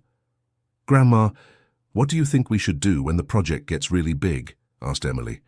"You should always remember why you started," Mrs. Margaret replied, "and never lose focus on what really matters, bringing families together, not gaining fame or money." "Mom, you always know what to say," Richard said with admiration. "That's called life experience, my son," Mrs. Margaret smiled. On Monday morning, Richard went to the Capitol for the meeting with the governor. It was an important meeting that could define the project's future. The governor was an elegant, well-spoken man in his 60s. He received Richard in his private office. "Mr. Richard, I saw your story on television and was very moved," said the governor. "Additionally, I researched your business data and was impressed with your success in business." "Thank you, Governor," Richard replied modestly. "I want to propose a partnership between your project and the state government," said the governor. "We can create a public policy for family reunification and build model homes in all regions of New York." The proposal was ambitious and tempting. "Governor, I'm honored by the proposal, but I need to ask a few questions," Richard said carefully. "Of course, go ahead," replied the governor. "This project was born from the need to give dignity and affection to the elderly. If it becomes public policy, how do we ensure it doesn't just become another government bureaucracy?" Richard asked. "That's a valid concern," the governor admitted. "What kind of guarantees would you like to have?" "Administrative autonomy, total transparency in spending, and active participation of the benefiting families in decisions," Richard listed. "Those are reasonable conditions," the governor agreed. "We can create a public-private foundation where you maintain operational control, and we provide resources and logistical support. May I discuss this with my team and give you an answer by the end of the week?" asked Richard. "Of course, but don't take too long because the sooner we start, the more families we can help," said the governor. Richard left the meeting with mixed feelings. On one hand, the partnership with the government would multiply the project's reach. On the other, he feared that state bureaucracy could strip away the humanized essence of their work. That afternoon, he met with Michael, Laura, and Emily to discuss the governor's proposal. "Richard, this is a unique opportunity for social impact," opined Michael. "But it's also a risk of losing control over the quality of our service," considered Laura. "Why don't we run a pilot program?" suggested Emily with the wisdom of her 16 years.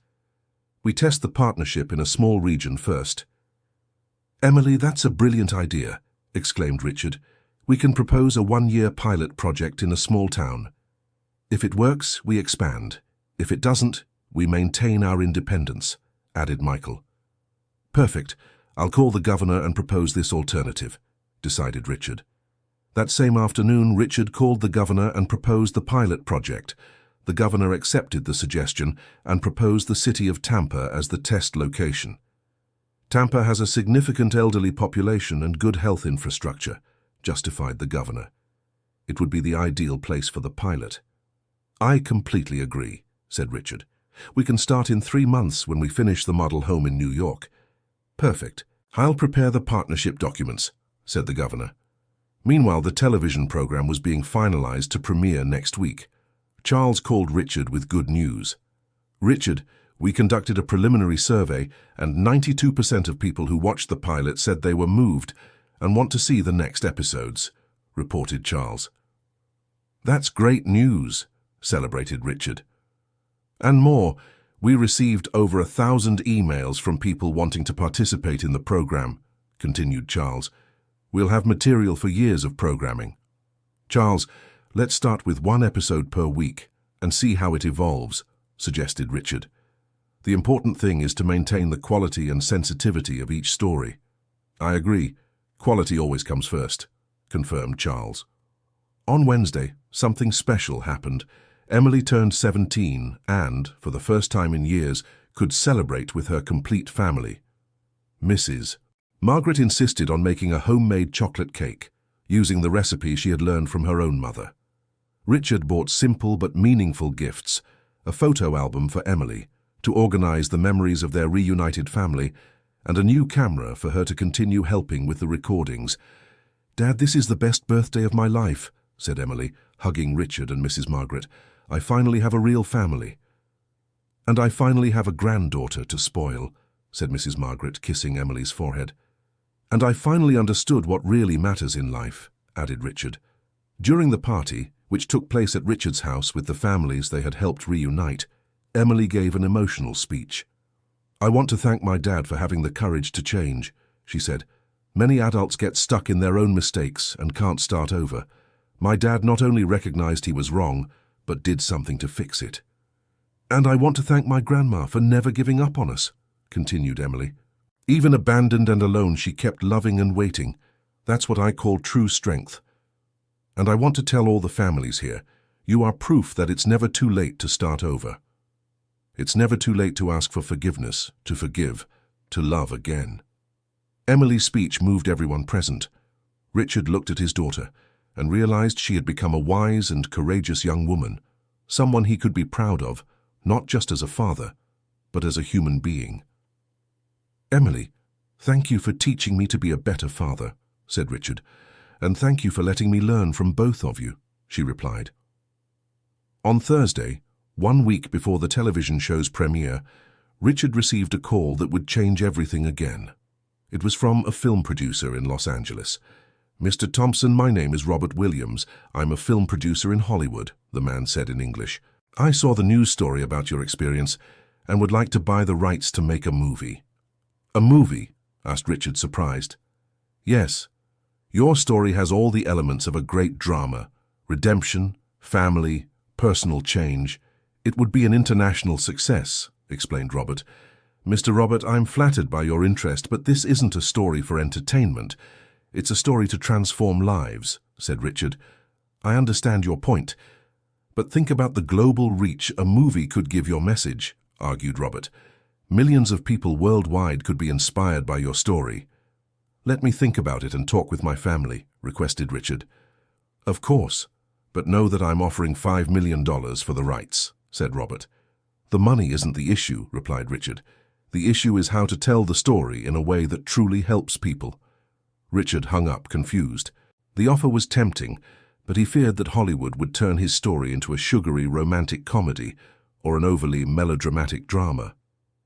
That evening, he discussed the proposal with Emily and Mrs. Margaret. "Dad, I think we should accept," said Emily, "but with strict conditions on how the story will be told." "What kind of conditions?" asked Richard. "You have to have creative control over the script. The story has to be told realistically, without exaggerations, and a portion of the profits has to be donated to the project," listed Emily. "Emily is right," agreed Mrs. Margaret. "If you can use Hollywood to spread the message worldwide, you should do it." "But carefully, so as not to distort our story," cautioned Richard. "Dad, our story is strong enough to withstand any adaptation," said Emily confidently. "The important thing is that it reaches people's hearts." The next day, Richard called Robert Williams back and presented his conditions. The producer accepted all of them, and they scheduled a meeting for the following week. "Mr. Thompson, I'm impressed by your integrity," said Robert. "Most people would accept the $5 million without asking questions." "Mr. Robert, I've learned that not everything in life is about money," replied Richard. "Some things are about purpose." On Friday, the eve of the television show's premiere, something exciting happened. The construction of the new home was progressing rapidly, and Laura took Richard, Emily, and Mrs. Margaret to see the progress. "Look how beautiful it's becoming," said Laura, showing the first completed rooms. "Spacious, bright, with bathrooms adapted for the elderly." "Wow, it's amazing," exclaimed Emily. "The elderly women will love it." "Laura, you've exceeded all my expectations," praised Richard. "And look at the common area," said Laura, leading them to a large hall with big windows. "Here they can do group activities, receive visitors, watch television together." "And the kitchen?" asked Mrs. Margaret, interested. "The kitchen is professional, but with a special space where the elderly can cook their special recipes," showed Laura. "I thought it would be important to maintain that autonomy." "Perfect," approved Mrs. Margaret. "The girls will feel useful and productive." "And there's one more surprise," said Amy with a mysterious smile. "Come see." She led them to the garden, where a community garden with raised beds was being built, making it easier for people with limited mobility to work. "Each elderly woman can have her own plot to plant whatever she wants," explained Amy. "Herbs, flowers, small vegetables." "Amy, this is brilliant," said Emily. "They'll love taking care of the little plants. And they can cook with the herbs they planted themselves," added Mrs. Margaret, delighted. Richard looked at all that and felt a deep satisfaction he had never experienced in any million-dollar business. He was building something that truly mattered, something that would change lives in a concrete way. "Amy, when do you estimate it will be ready?" he asked. "If all goes well, in 3 months," she replied. "We're working 3 shifts to speed up the construction. And the elderly women are eager to move in, said Michael, who had arrived with construction reports. Mrs. Grace asks every day if she can come see the progress. Of course she can, said Richard. Let's bring all of them next week to see their new home. On Saturday, the day of the television program premiere finally arrived. Richard organized a viewing party at the temporary home of the elderly women so they could all watch together. The program aired at 9 in the evening during prime time. It began with images of the old retirement home, then showed Richard receiving his mother's letter and the whole reunion process. The elderly women watched emotionally, seeing their own stories being told on national television. "Wow, we're famous," laughed Mrs. Grace when her image appeared on screen. "Look at me there, talking about my children," said Mrs. Rose, moved. "And look at Emily, filming everything," observed Mrs. Elizabeth. "What a smart girl." The program also showed Mrs. Caroline's reunion with Brian, the new home project, and ended with Richard's final testimony about the importance of valuing family. When it ended, Richard's phone wouldn't stop ringing. Journalists wanting interviews, people wanting to be on the program, families asking for help to reunite. "Dad, look how many messages came to your phone," said Emily, impressed. "Over 200 in an hour." "Richard, you've touched a very deep wound in society," observed Michael. "How many families must be separated by pride or misunderstandings?" "Thousands for sure," replied Richard, "and now we have the responsibility to help as much as we can." Mrs. Margaret was quiet, watching all the commotion. "Mom, are you okay?" asked Richard, noticing her thoughtful expression. "I'm fine, my son. I'm just thinking about something," she said. "About what?" asked Emily. "About how many mothers must be watching this program now and crying, remembering children they haven't seen in years," said Mrs. Margaret wisely, "and about how many children must be feeling remorse, wanting to call their mothers, but lacking the courage." Mrs. Margaret's observation proved prophetic. In the following hours, social media was filled with messages from people reconciling with family members inspired by the program's story. Charles called Richard in the middle of the night. "Richard, the program broke all the channel's viewership records," he announced, euphoric. "And what's better, social media is full of stories of families reconciling." "Really?" asked Richard, moved. "Really? People are posting pictures of calling relatives they hadn't spoken to in years, others scheduling visits to retirement homes, others publicly apologizing to their parents," told Charles. "You've created a social movement." "Charles, this is more than we could dream of," said Richard, "and it's just the beginning." "We already have episodes scheduled for the next 3 months," said Charles Wilson. "This program is going to change the United States." On Sunday morning, Richard woke up early to make coffee for his mother and daughter. He found Mrs. Margaret already in the kitchen, reading letters that had arrived overnight. "Good morning, Mum. What are those letters?" he asked. "They're from viewers who watched the program yesterday," she said, emotional. "Look at this one." Richard read the letter aloud. "Mrs. Margaret, my name is Robert and I'm 45 years old. I watched your program yesterday and cried a lot. It's been 8 years since I spoke with my mother because of a silly argument about money. After seeing you, I called her this morning. We're talking now and I'm going to visit her next weekend. Thank you for showing me that pride isn't worth it. A hug, Robert Stevens, from Portland." "Mom, that's incredible," said Richard, moved. "There's more, son. Look at this one," said Mrs. Margaret, showing another letter. "Mr. Richard, I'm Helen from Miami. I'm 78 years old and was in a terrible public retirement home. My daughter saw the program yesterday and came to get me this morning. I'm writing from her house, surrounded by my grandchildren whom I hadn't seen in 2 years. You saved my life. May God bless your family. Helen Morris." Richard couldn't finish reading the letter without crying. "Dad, what's wrong?" asked Emily, who had come down for coffee. "Emily, our program is reuniting families all over the United States," said Richard, showing the letters. "Really? That's awesome," exclaimed Emily. "Can we answer all the letters?" "We will answer them, daughter. Every single one," promised Richard. During breakfast, more letters, emails, and messages kept arriving.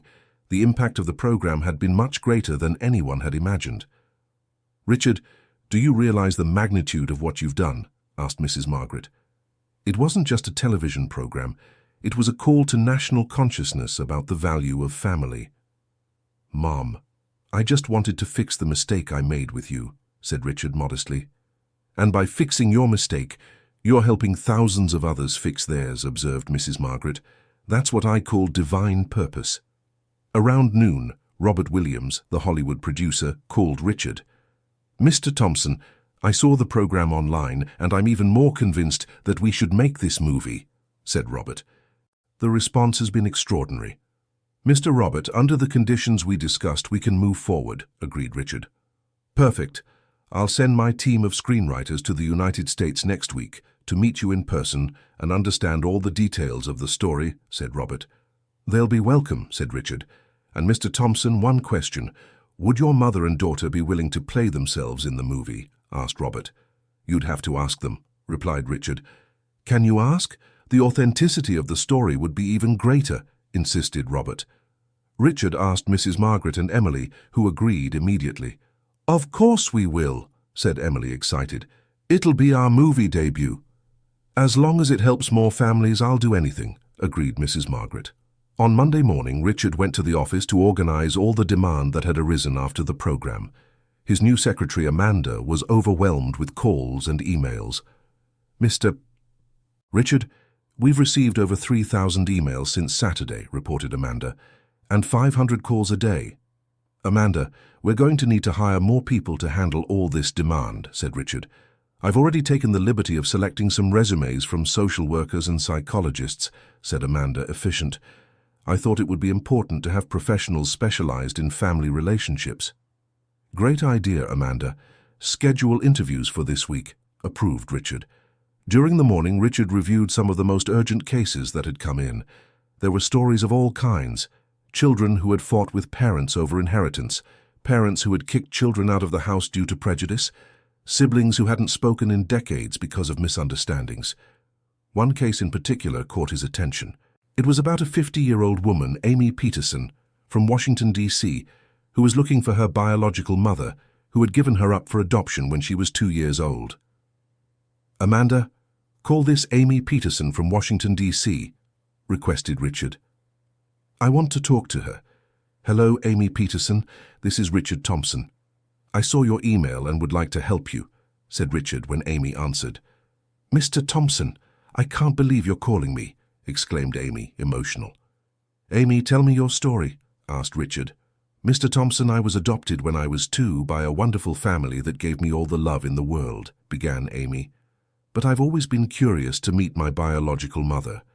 Not out of resentment, but to thank her for giving me life and for having the courage to give me to people who could raise me better." "And do you have any information about her?" asked Richard. "I know her name was Catherine Smith. She was 17 when she had me, and she lived in a poor neighborhood of Washington, D.C., said Amy. "But it's been 48 years. I don't even know if she's still alive." "Amy, we'll help you find your biological mother," promised Richard. "I have contacts all over the United States who can help in this search."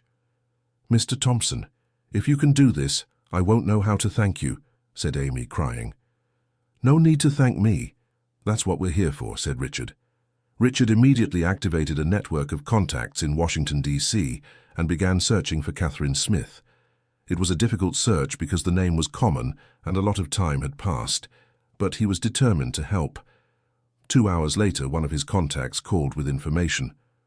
"Richard, I found a Catherine Smith, 65 years old, who works as a cleaner at Georgetown University," said the contact. "She has a daughter who was given up for adoption 48 years ago." "That's her," exclaimed Richard. "Can you get her contact?" "I already have it. She works the morning shift, from 6 to 2 in the afternoon," informed the contact. Richard immediately called the university and managed to speak with Catherine Smith. "Mrs. Smith, my name is Richard Thompson. I'm a businessman from New York, and I help families reunite," he explained. "Oh, I saw you on television," said Catherine. "What a beautiful story yours is." "Mrs. Smith, I'm calling because a young woman named Amy Peterson is looking for you," said Richard gently. Catherine was silent for a long moment. "Amy?" she murmured finally. Is she my daughter?" "Yes, Mrs. Smith. She was adopted when she was 2 and is now searching for you," confirmed Richard. Catherine began to cry on the phone. "Mr. Thompson, I've thought of her every day for 48 years," she confessed between sobs. "Every day I wonder if she's okay, if she's happy, if she had a good life. Mrs. Smith, she had a wonderful life. She was raised by a family that loved her very much. She graduated in education, is married and has 2 children," told Richard. "And she wants to meet you to thank you for giving her life. She isn't angry with me for abandoning her?" asked Catherine. "No, Mrs. Smith. She understands that you did the best you could at the time," assured Richard. "Can I give you her phone number?" "Yes, Mr. Thompson, I've always dreamed of this day," said Catherine. Richard immediately called Amy and told her he had found her biological mother. "Amy Peterson, your mother's name is Catherine Smith. She's 65 years old and works as a cleaner at Georgetown University," informed Richard. "She never forgot you and really wants to talk to you." "Oh my God!" exclaimed Amy Peterson.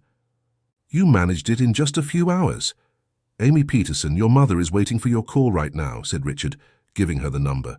"Mr. Richard, how can I thank you?" asked Amy Peterson. "By being happy with your mother," Richard replied simply. An hour later, Amy Peterson called Richard back, crying with joy. "Mr. Richard, I spoke with my biological mother," she said. "We're going to meet next weekend in Washington, D.C. "What joy, Amy Peterson," celebrated Richard. "And how was the conversation?" "It was beautiful.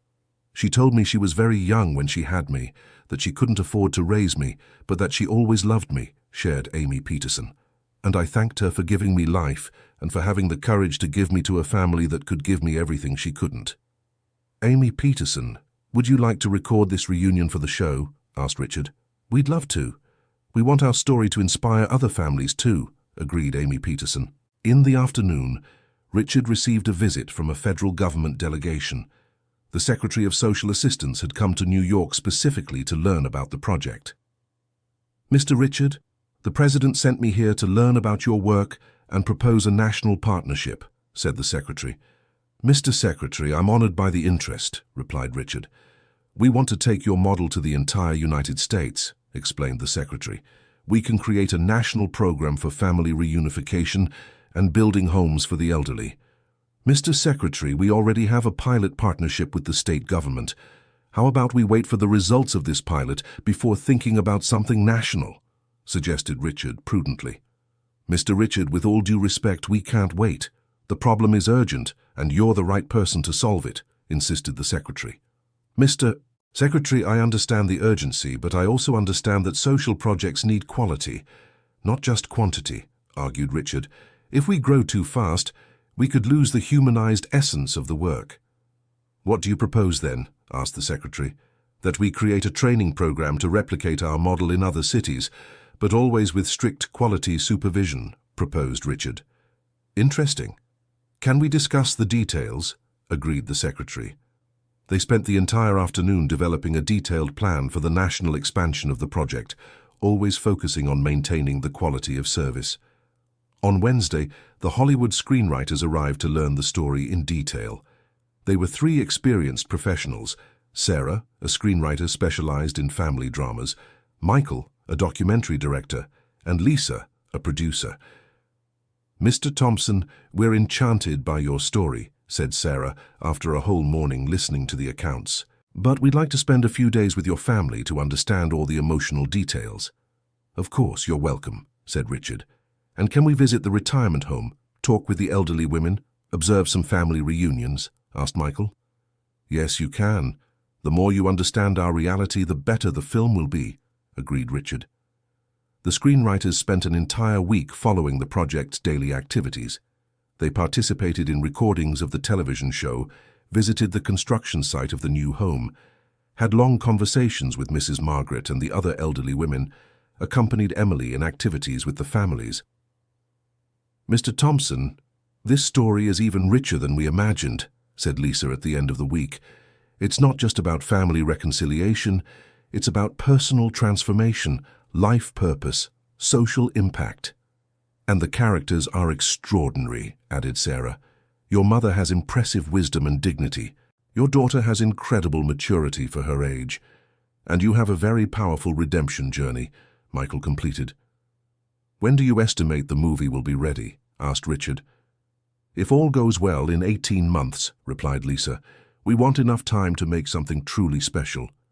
"And will you film here in the United States?" asked Emily. "Yes. We'll film at the actual locations. The retirement home, your house, the places where you reunited," confirmed Michael. "Authenticity is key." That weekend, something very special happened.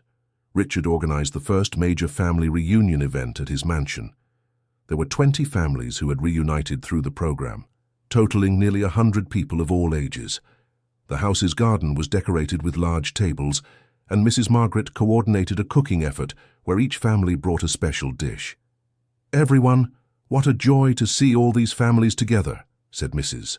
Margaret, moved as she gave a speech to all present. "You are living proof that love always overcomes pride, that it's never too late to start over, that family is the most precious thing there is," she continued. "And I want to say one thing to all the children here. Take care of your parents while there is time. Don't let work, money, or pride steal the precious moments you can have together. And to all the parents, forgive your children for the mistakes they made. We all make mistakes. We all deserve a second chance," concluded Mrs. Margaret. The speech moved everyone present. Several people cried, and many hugged more tenderly, valuing even more the reunion moment they were experiencing. During the party, Richard received a special call. It was from the government of Portugal, interested in bringing the project there. "Mr. Thompson, we saw your story in the international press and would like to invite you to implement your project in Portugal," said the Portuguese government representative. "Portugal?" asked Richard, surprised. "Yes, we have the same problem of abandoned elderly here, especially with the emigration of young people," explained the representative. "Your model could help many Portuguese and Portuguese-American families." "It's an interesting proposal," said Richard. "Can I think about it?" "Of course, but we would like to welcome you in Lisbon to present our proposal in person," insisted the representative. "I'll consider it," promised Richard. When he told Emily and Mrs. Margaret about the invitation, they were excited. "Dad, it would be amazing to take our project to other countries," said Emily. "Imagine how many families we can reunite around the world," added Mrs. Margaret. "But we can't forget that we still have a lot of work here in the United States," Richard reminded prudently. "True. First, let's consolidate everything here. Then we'll think about international expansion," agreed Emily. The following month, the day of the inauguration of the new retirement home finally arrived.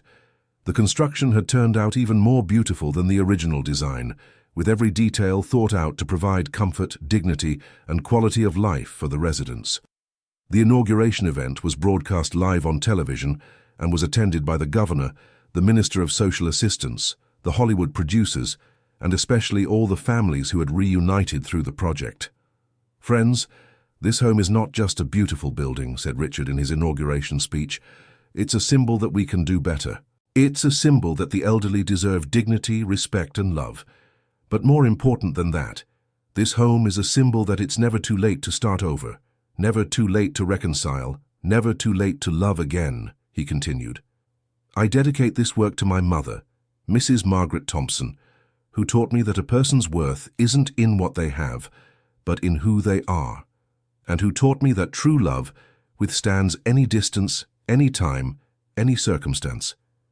Mrs. Margaret was invited to cut the ribbon at the inauguration alongside all the other elderly women who would be the first residents of the new home. "Ladies, we've arrived at our new home," she said emotionally to her friends. "And what a beautiful home you've given us," she added, looking at Richard, Emily, and the entire team.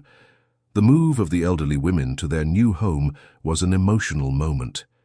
Each one chose her room, arranged her personal belongings, explored the common areas. "Richard, this is better than many five-star hotels I've seen," commented Mrs. Grace, impressed with the comfort of the facilities. "And look at this kitchen," exclaimed Mrs. Rose. "I can make my cornbread here." "And the garden is beautiful," said Mrs. Elizabeth.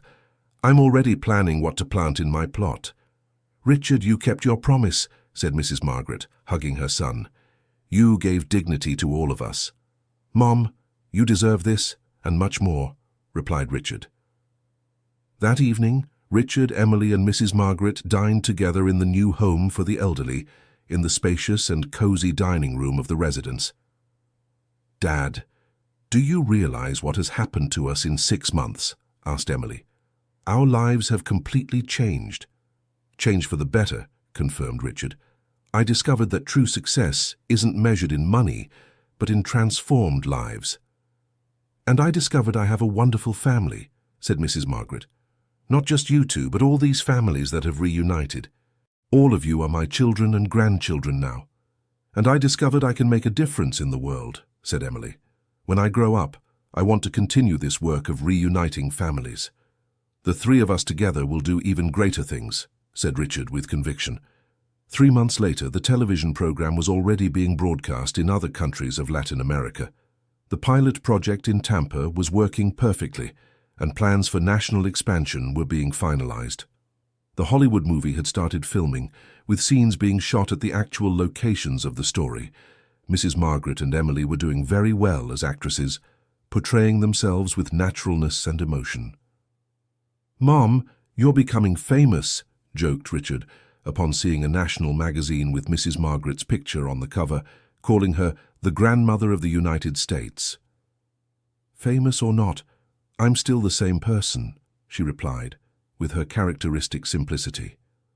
"And I still believe what matters isn't fame, but the good we can do." "Grandma, look at the letters that arrived today," said Emily, coming in with a huge stack of mail. "They're from people all over the world." "From all over the world?" asked Mrs. Margaret, surprised. "Yes, there are letters from Italy, Japan, Argentina," recounted Emily.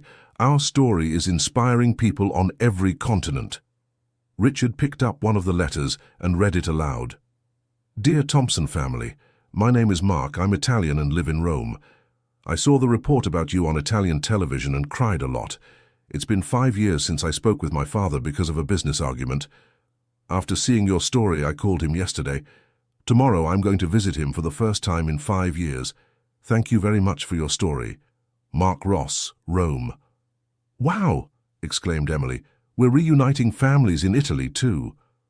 "Son, do you realize the scale of what we've created?" asked Mrs. Margaret.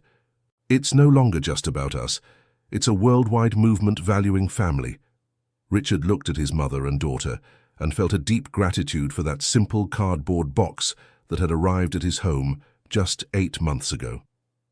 A box that had changed not only his life, but the lives of thousands of families around the world.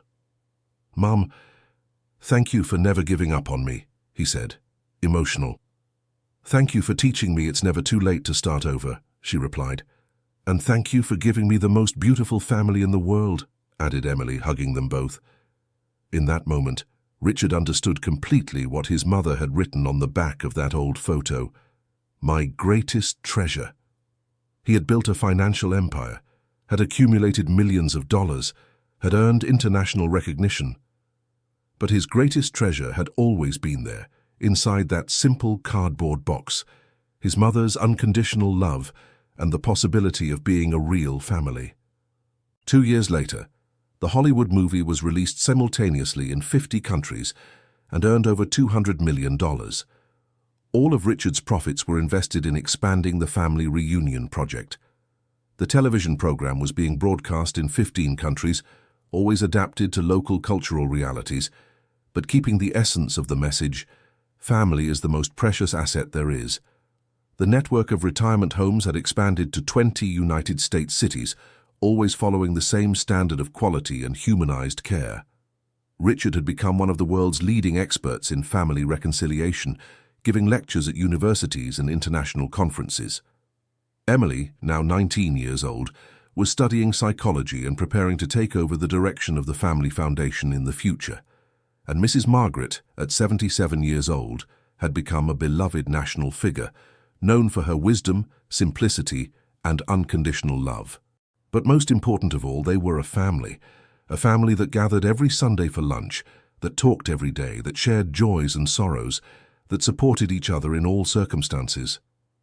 "Dad, "Do you regret changing your life?" asked Emily at one of these Sunday gatherings.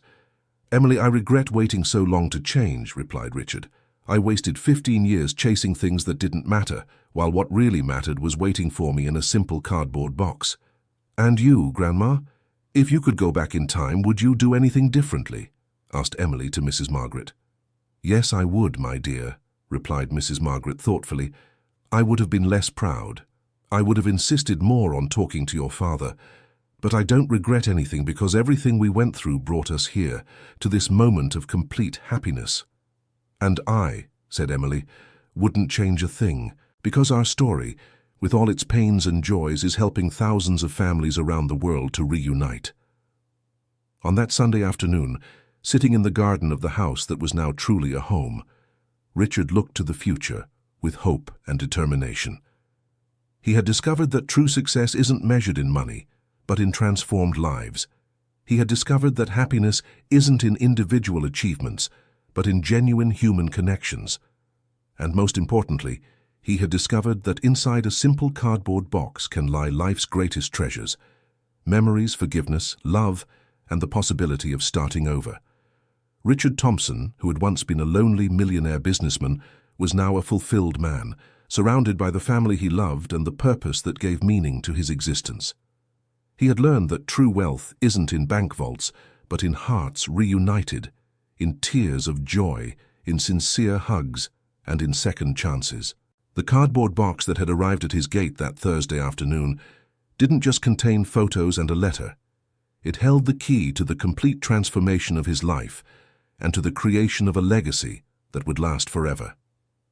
End of the story. So, what did you think of this touching story of new beginnings and family reconciliation? Tell us in the comments. Have you ever been through a similar situation with your family? Do you know someone who needs to reconcile with loved ones? Leave your like if the story touched your heart, and subscribe to the channel so you don't miss other stories that will move and inspire you. Your opinion is very important to us.